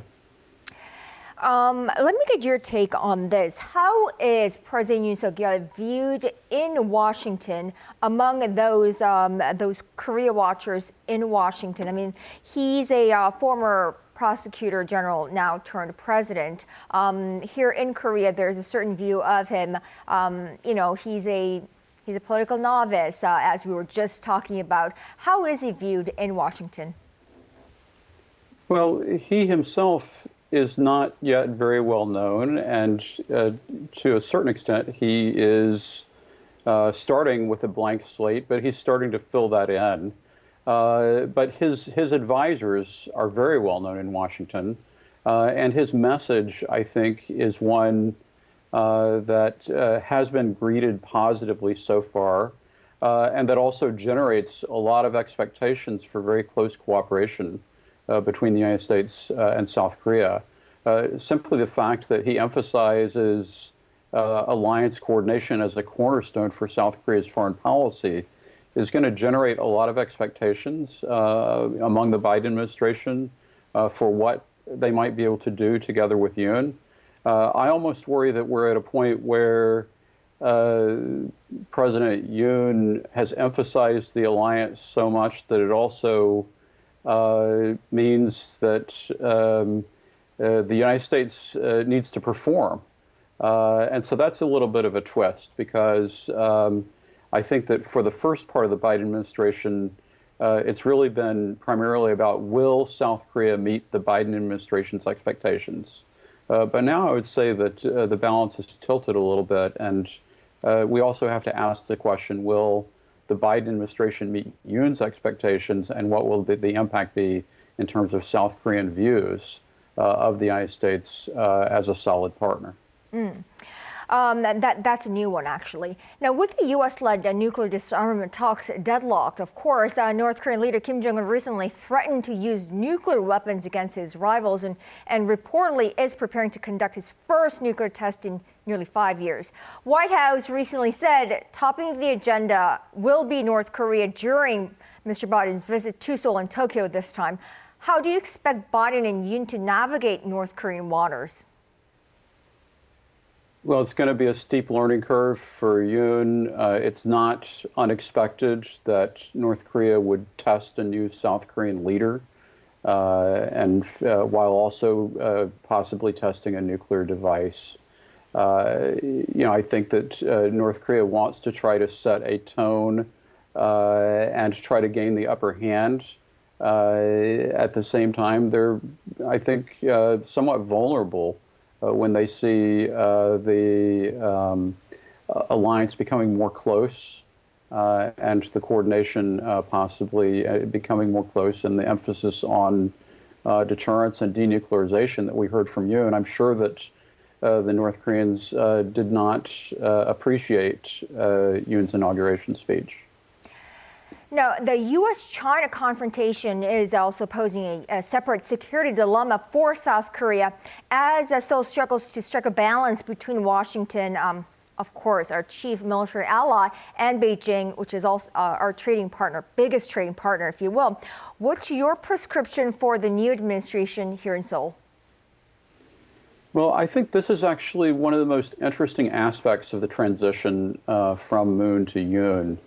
And it really has to do with the fact that the Yoon campaign has already verbally crossed some of the red lines that China has tried to uphold as related to China's expectations for South Korean behavior.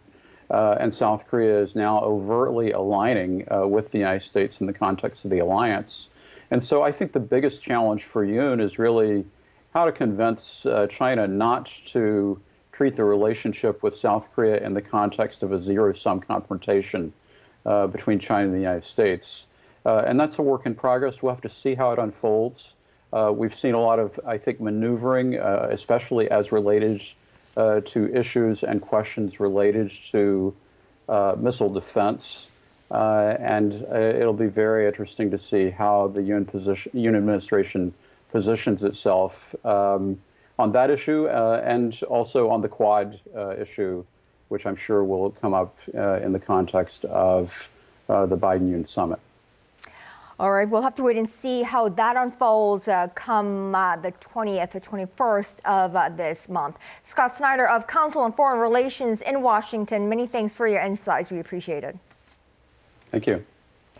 Dr. Go, I want to pick right up from what Scott just said. So he said the Yoon campaign crossed many lines that China had laid out for South Korea, and it's really something to be on the lookout for on how the Yoon administration will make their way around with China to stay on good terms with them, basically. What are your thoughts? No, I think, so the President Yoon has laid out a very interesting approach towards China, which is that it's about transparency. Transparency about what are South Korea's fundamental national interests are, and I think the Chinese have listened to them. And so they've been talks about strengthening the alliance coordination, not just with the United States, but also with Japan, and also maybe deploying an additional missile defense unit, THAAD defense system in South Korea, which China had declared to be, essentially not red lines, but tension points for them. But I think the reaction from the response from the Chinese have been somewhat mild so far. I was very impressed that the Chinese has sent Wang Qishan, and the vice president of China, the right-hand man of the president of China, Xi Jinping. So it clearly shows that China now understands that they are on the defensive. They've been practicing their so-called hardline wolf diplomacy in the last 5 years, and they've been a lot of pushback around the world, and they see that there's a growing alignment, not just in the region, but globally against China, and they understand that their previous approach towards South Korea, which has been very hardline, very provocative, haven't worked too well. So I think they'll try to approach this issue differently, maybe more in a constructive manner.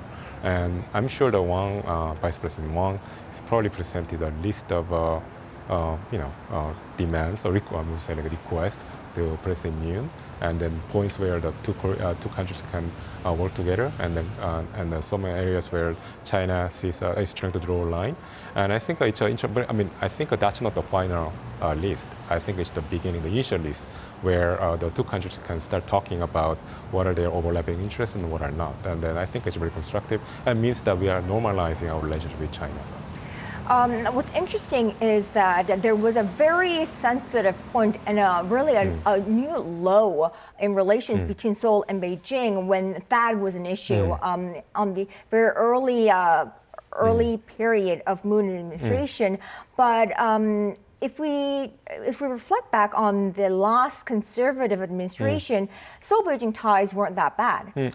Right? So do you think this could be, them really, sending the VP of China? Do you think this is a continuation of them being more friendly to the conservative administration here? Well, it's more about, I think, about Chinese foreign policy approach. I think the Chinese tend to come out stronger against the parties that seem soft towards them.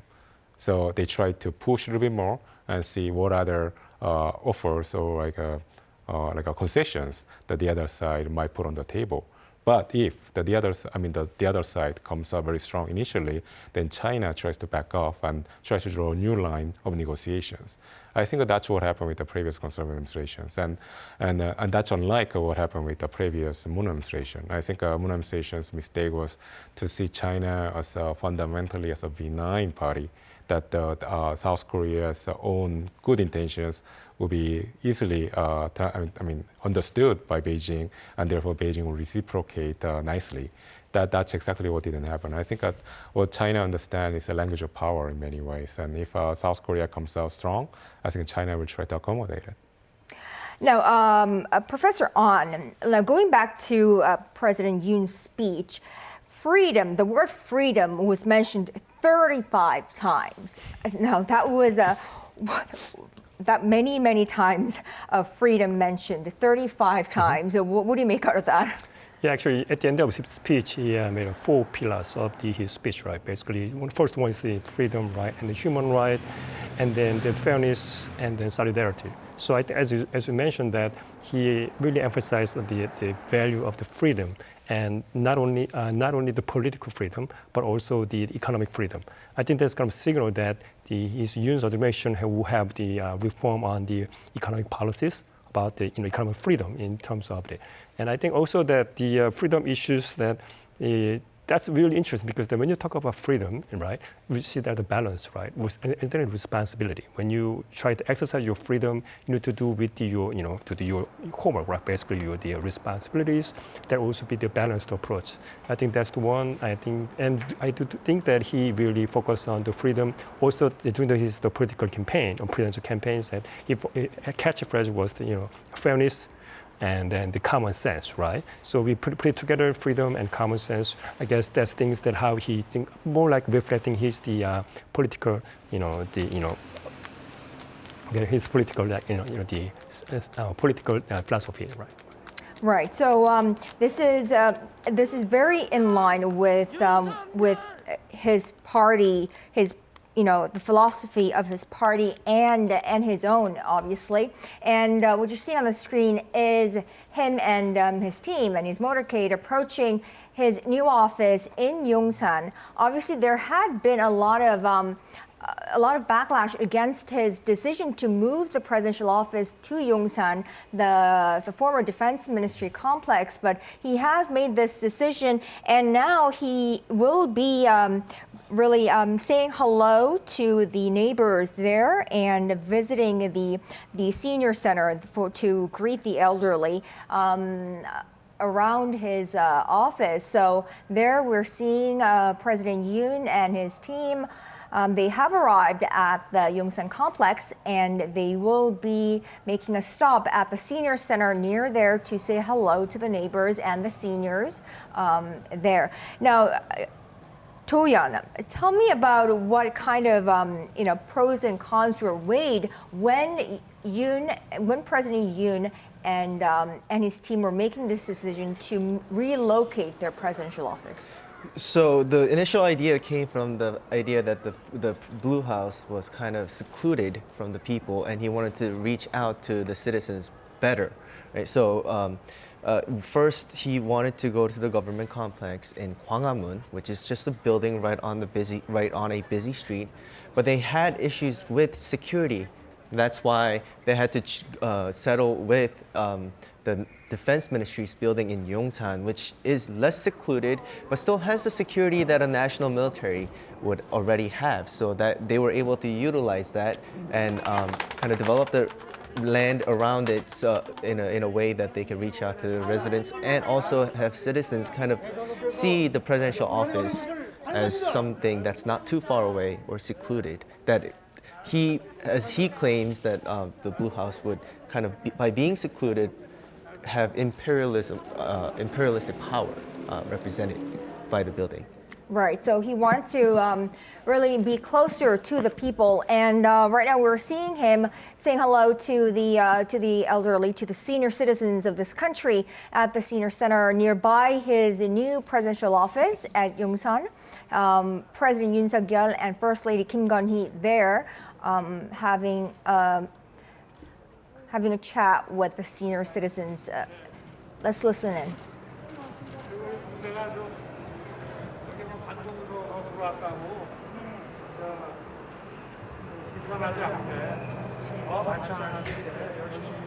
Yeah, I think he's saying that he will try not to cause any inconvenience to the neighbors by bringing in his presidential office near their neighborhood.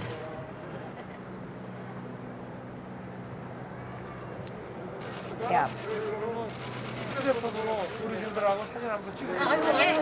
And I think that he will be taking photos with the senior citizens there at the senior center. So President Yoon has been making various efforts to be more approachable and more to the average citizens. Of course, the ceremony itself had a major theme around average South Koreans, and it had a lot of involvement and participation by the average South Koreans.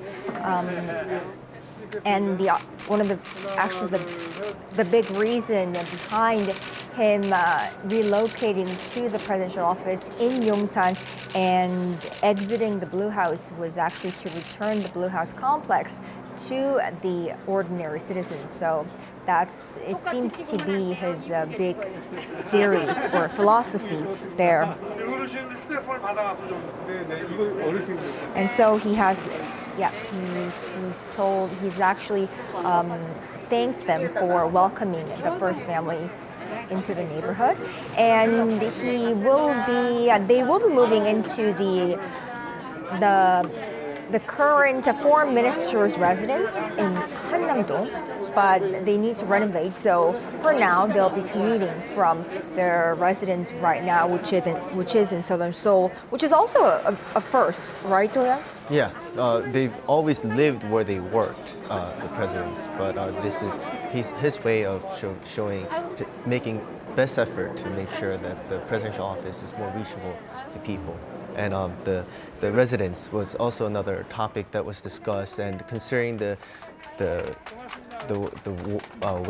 commute to work, it's not natural for me to express the situation as a commute, but yeah, so the commute has been considered as well, and we've decided in a month the renovation is going to be finished. Right, but one of the inconveniences that Dr. Go that this causes is, for instance, foreign dignitaries that came for his inauguration, they're being received and hosted for a dinner at a hotel in downtown Seoul later, instead of at a presidential office or presidential residence. How do you think that is that untraditional and foreign? No, I don't think it's actually very much. I would say that setting aside, I would say a very presidential space to receive foreign dignitaries is. It's found in many countries, but also not in other countries. That's not exactly the case. I think one of the repercussions of President Yoon leaving the Blue House and relocating to a more administrative setting, an office in Yongsan, is essentially making the presidential system. In theory, South Korea is a very presidential system, but then I think it's actually sending a message that it's actually getting rid of the pomps circumstances of a very imperial presidential system. So, in that sense, I think this time the inauguration, especially the evening gala dinner, is going to be more like a less about less about a typical celebration under a presidential system, but more like a system where there's a prime minister, there's a devolution of authorities from the very imperial president to spread around the authority to other branches of the government. So I think in that sense, it's not familiar to many Koreans because we lived under a very strong presidential system for a long time. But then this is in many ways a fresh change of pace, I would say. Less prestigious, would you say? Well, that's what some people have criticized for that. But then with the devolution of authorities comes a little bit of loss of prestige. But then that actually comes with the territory. And I think we as a collective in the South Korean society suffer from the abuse of power by because of the concentration of power in the hands of the one single individual. And hopefully this marks the step towards decentralization. I think that would be very much welcomed by the South Korean political class as well. Right. I think key here is decentralization of power from that one authority that had been grasping power for such a long time. Professor Ahn, from a legal perspective, what would you say? Would you agree with that? I mean, like decentralization of power. Yeah, I mean, constitutionally, right? You're supposed to have the decentralized. I think that problem with the current Korean political system is that, we're putting so much, weight on the president's decision of one person, so that it's very, very easy to abuse by not only the president himself, someone other surrounding it. When we've been seeing throughout our history, right? So I think that's a seems that I think that's is kind of it's a good gesture. Taken by the President Yoon, that he tried to get closer to the people as main of the communication, mutual communication. Also, that if you look at the Yongsan-gu, right, is geographic center of the Seoul city. So I guess kind of a center, so that it's like fairly reachable by all people from the well, not entire Korea, but in the Seoul, right? I think that's a sign that President Moon is really kind of person. It's like really think highly about formality. And from personal view, that he do care about how it process and the formality, how it located it. I think that's but my concern is that since now he studied, and I hope he can do very well his team, and how to materialize his political philosophies, and then especially as he focused on the fairness and the common sense during his term. President Yoon. What you're seeing right now is President Yoon and the First Lady Kim Gun-hee making their fist bumps and walking their way from the children's park where they met with children in their neighborhood and to the presidential office in Yongsan. I'm not sure if that had been planned, but it's a very it's a very, I suppose, a humble move and friendly move for the average citizens, but I'm sure it's a big headache for their security personnel, right? Yeah, exactly. But so they have made their way to their presidential office in Yongsan. So that is a new presidential office that we'll be seeing from now on. It's a very different view. And we have our Lee Kyung-eun standing by, the former defense ministry and now the new presidential office in Yongsan. Kyung-eun, so do tell us about what it's like to have the presidential office there. Hi, Gonyang. I'm standing here at what used to be the Defense Ministry compound. And now outside its main building, we're seeing the presidential symbol, the phoenix and the national flower, marking the start of the Yongsan presidency for the first time in South Korean history. And security here is much tighter now. The relocation is all part of Yoon's efforts to take the position of president out among the public to better interact with people. And that's exactly what he did on his way to his office here, greeting the neighborhood senior citizens and children. Now, as we speak, you might be heading into his office a short time. And on today's itinerary are meetings with delegates from the U.S., Japan, and the UAE. This is where Yoon is set to hold his summit with U.S. President Joe Biden several later this month. Yoon was actually already here at an underground bunker at midnight. That's where the National Crisis Management Center is located, where he can connect virtually with government agencies. There he had his first military briefing as the new commander-in-chief that symbolizes the transfer of power. Now, Kyung-eun, we briefly mentioned and talked about this with our Yoon Jung-min at the inauguration ceremony site earlier in the broadcast, but what is President Yoon's plan for the rest of the day? Rest of the day, he's set to hold meetings with delegates from United States, Japan, and UAE. And after that, he has dinner banquet, which is going to be held at Hotel Shilla. That was actually, usually such a banquet is being held at the Blue House, but now that's fully open to the public, and that has to move to somewhere else where it can house hundreds of people and still at a condition where it can offer the environment where the Blue House could offer. So Hotel Shilla has been selected as the venue. And after that, he will come back to his office. But now the right on his itinerary are going to be the meetings with delegates from other countries. All right, our Lee Kyung-eun from the former Defense Ministry complex and now the new presidential office in Yongsan. Thank you, Kyung-eun. Right, so for those of you just joining us, you are watching Arirang's live coverage of Inauguration Day 2022. We have wrapped up the 65-minute long ceremony at the National Assembly site of the inauguration ceremony of President Yoon Seok-yeol, the 20th President of the Republic of Korea. He has made his way from the National Assembly complex to the presidential office, the new presidential office in Yongsan, the former Defense Ministry compound. And he is now being greeted by his chief aides at the new office. For the rest of his day, he will be meeting with the foreign dignitaries from the U.S., who is the second gentleman of the U.S., the foreign minister of Japan, the vice president of China, and dignitaries from the UAE and others.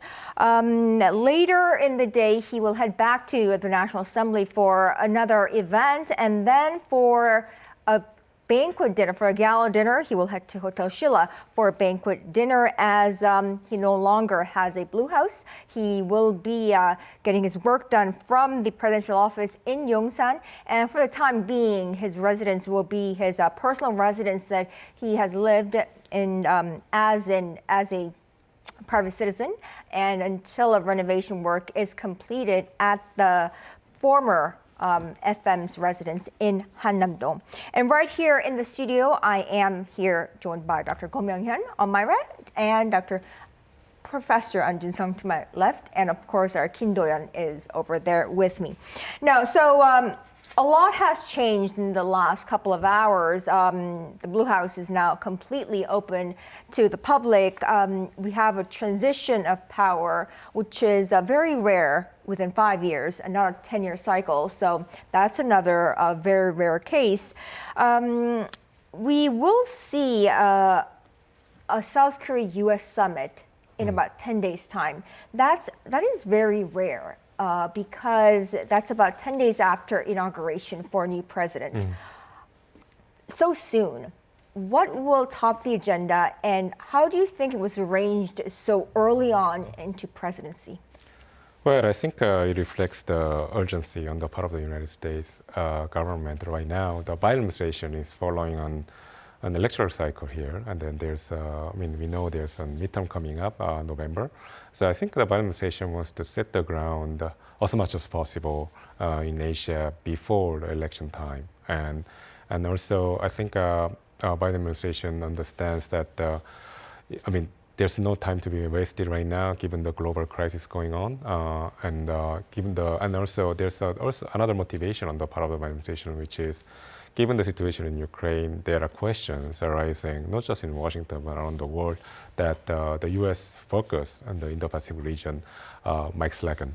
And I think Biden administration wants to dispel such a notion that the United States government and United States as a country is fully committed to the Indo-Pacific strategy. And I think in that sense, Korea is going to represent the pivotal state in that, for that message, because South Korea is strategically located very close to China, but also it's an outpost of democracy and freedom.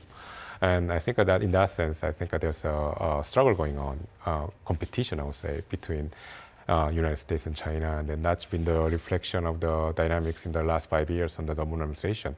South Korea was sitting on the fence in the great power competition, and now South Korea, as we have seen in the speech by the President Yoon, that's fully committed to conduct our affairs under the common values and common principles. And I think the Biden administration wants to reaffirm that in this visit. So there will be two major items during the visit. One will be about the South Korea and the United States being closely joined in the Indo-Pacific strategy.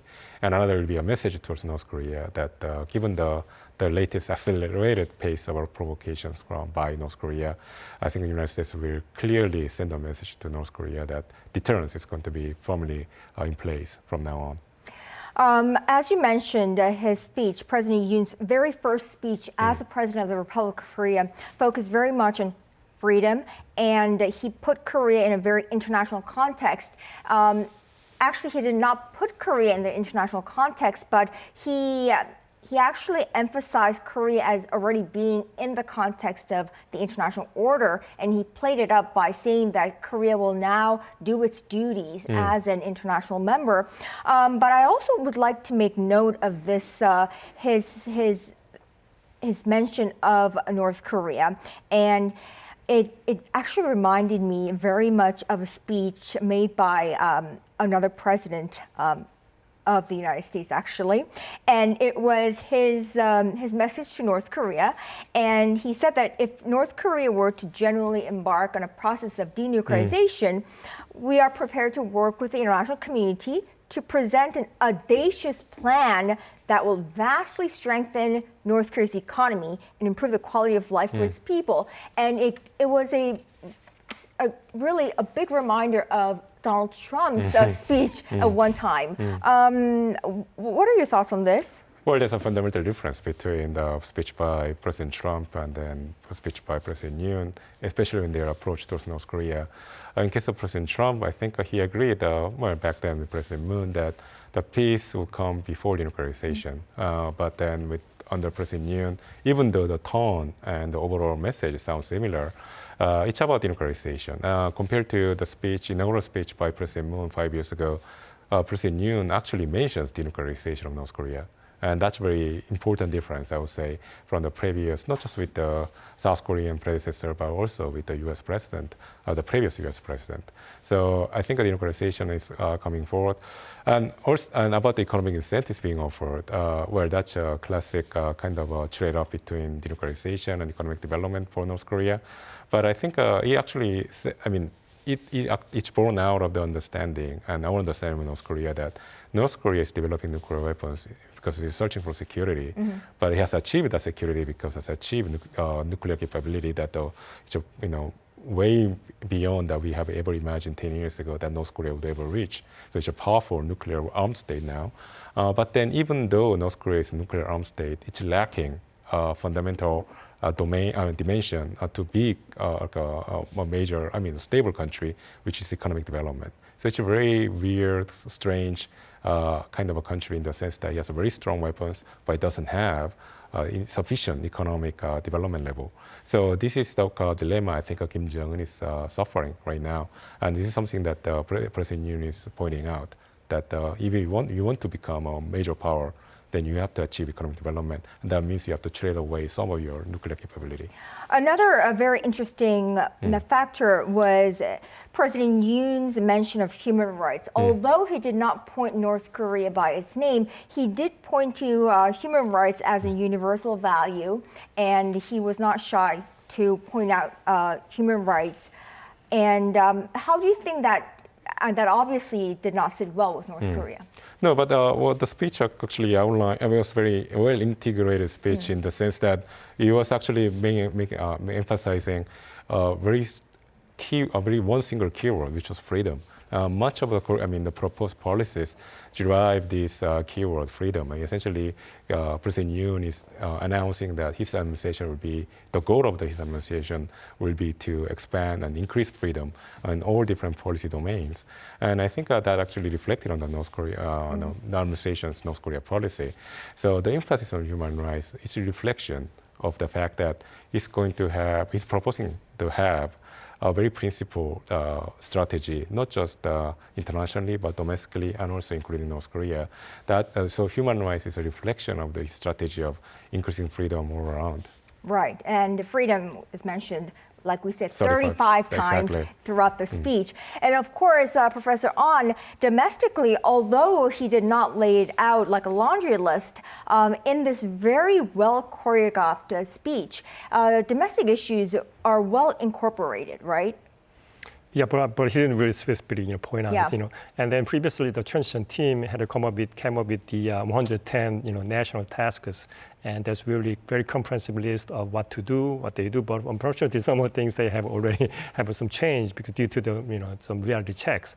So I think that it's more like now it's like the administration have to time to them to materialize that the promises they have been made, pledges they have been made to the people, and these things happen. So, and about North Korea, I have a personal very interesting observation about North Korea because I've been reading news about that. There's some possibility that North Korea have a provocation, during the inauguration ceremony, but it seems like very quiet. And also, my observation is that perhaps there's the Vice President of China is resigning there. So I guess they kind of concerned about the situation. Then, and looking at the Ukrainian situation, also there's always Chinese factors. So I guess that the President Moon had to politically carefully maneuver about among the different superpowers. Not only if people focus on only one side, it's sometimes a little bit risky. So it's kind of a more balanced approach. Maybe it's better, I think, suggested. And then you see how also from U.S. perspective, I think that I think that in an international perspective, international politics, there's different expectations among members. So the expectation from Korean expectation, the U.S. expectation about the Korean government is quite different. So I think that how we're gonna narrow the gap between the two countries. Or not only that, also China has different view about the Korean situation. Also the Korean government, the way they're looking at China is different also. So I guess that time to really get the time to talk about the differences. That's why I think it's Biden coming so early because that they know there's a big gap actually between the Korean government view and the U.S. government view in many issues, not only North Korean issues. So I guess they would sit together and find out the gap and try to narrow it. I think that's what happened here. So we'll have to wait and see how they really, whether there is a real difference in gap and whether they can narrow the gap on different issues when Yoon and Biden do meet here in Seoul. Do-yeon, do you have any final words as we wrap up this coverage? As a correspondent who's been following Yoon for the last few months. Yeah, so you would think that my role would be getting smaller with the inauguration complete. We still have the majority of National Assembly that's opposing Yoon. And so we have the cabinet seats to be filled up that we have to continue to watch. And usually it takes about a month or more for a president to complete his cabinet. And it does not look very positive for Yoon at the moment, but we will have to keep up with maybe even his new Minister for Education and so on and so forth. So that's something that the public is watching now that he's taken office and he has to fill up his cabinet. Right, but it looks like more than half of this country do really think that President Yoon will do a good job. So his approval rating is more than half of this population. So that's a lot better than a few weeks ago. So we hope to see that ratings go up in the next few weeks. Well, we will wrap it up on that note. Dr. Kwon Myung-hyun, thank you so much for being with us. Professor An Jun-sung and Do-yeon, of course. And to our viewers in Korea and all around the world, this has been Inauguration Day 2022 here in Seoul, South Korea. I'm Moon Gun-young. Thank you so much for being here with us. Bye-bye. 들어서 이 세대 간의 어떤 그런 취업이나 어떤 거 관련해서 좀 갈등이 없게끔 그 갭을 좀 줄이게끔 만들어주는 어떤 디테일한 정책이 있었으면 일단 젠더 갈등에 대해서는 좀 완화가 되게 필요한 것 같고요. 요즘 학생들이 너무 교육열이 세기도 하고 경쟁이 치열하다 보니까 그런 분위기를 조금 완화시켜줄 수 있는 정책들이 많이 있었으면 좋겠습니다. 국민들 사이에 지역 갈등이든 세대 갈등이든 이런 갈등이 있으면 발전하기 어려운 것 같아요. 그리고 정책을 실현할 때도 참 장애가 될 텐데 그런 것들을 좀 세심하게 배려해서 정책을 세웠으면 좋겠습니다. 요즘 뉴스나 매체들, 유튜브 같은 것들을 보면 이제 양성평등, 양성 갈등에 대해서 얘기들이 많이 나오는 편인데 그런 거에 대해서 조금 원만한 좀 합의가 좀 이제 결과가 잘 나왔으면 하는 바람이 있습니다. 전 세대처럼만큼은 갈등이 심한 상태로 유지는 안 됐으면 좋겠는 바람이 제일 크고요. 저희 어린 젊은 세대들이 더 행복하게 살 수 있도록 전폭 지원해 주셨으면 감사하겠습니다. 제2의 동포청 설립을 조속히 요청드립니다. 제외 동포들이 자유로운 고국 방문으로 해외 자금을 국내에 자유롭게 투자할 수 있는 여건 조성을 부탁드립니다. 이제 코로나가 종식돼감에 따라서 조금 더 다른 나라들로 출장이나 여행들이 원활해졌으면 하는 바람들이 있고요. 많은 사람들의 염원처럼 통합의 정부 그리고 경제에 조금 더 기여할 수 있는 그런 정부가 되었으면 좋겠습니다.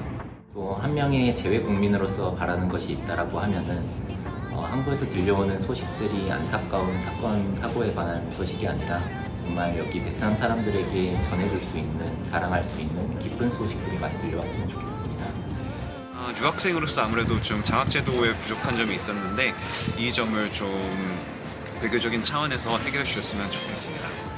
인도가 참여하고 있는 백신 협약국에 한국 정부도 참여하여 한국과 인도 간 비즈니스로 왕래하는 데 더욱 도움이 되었으면 더욱 좋겠습니다. 외국에 살고 있는 교민으로서 우리 대한민국이 자랑스러운 조국이 되었으면 좋겠습니다.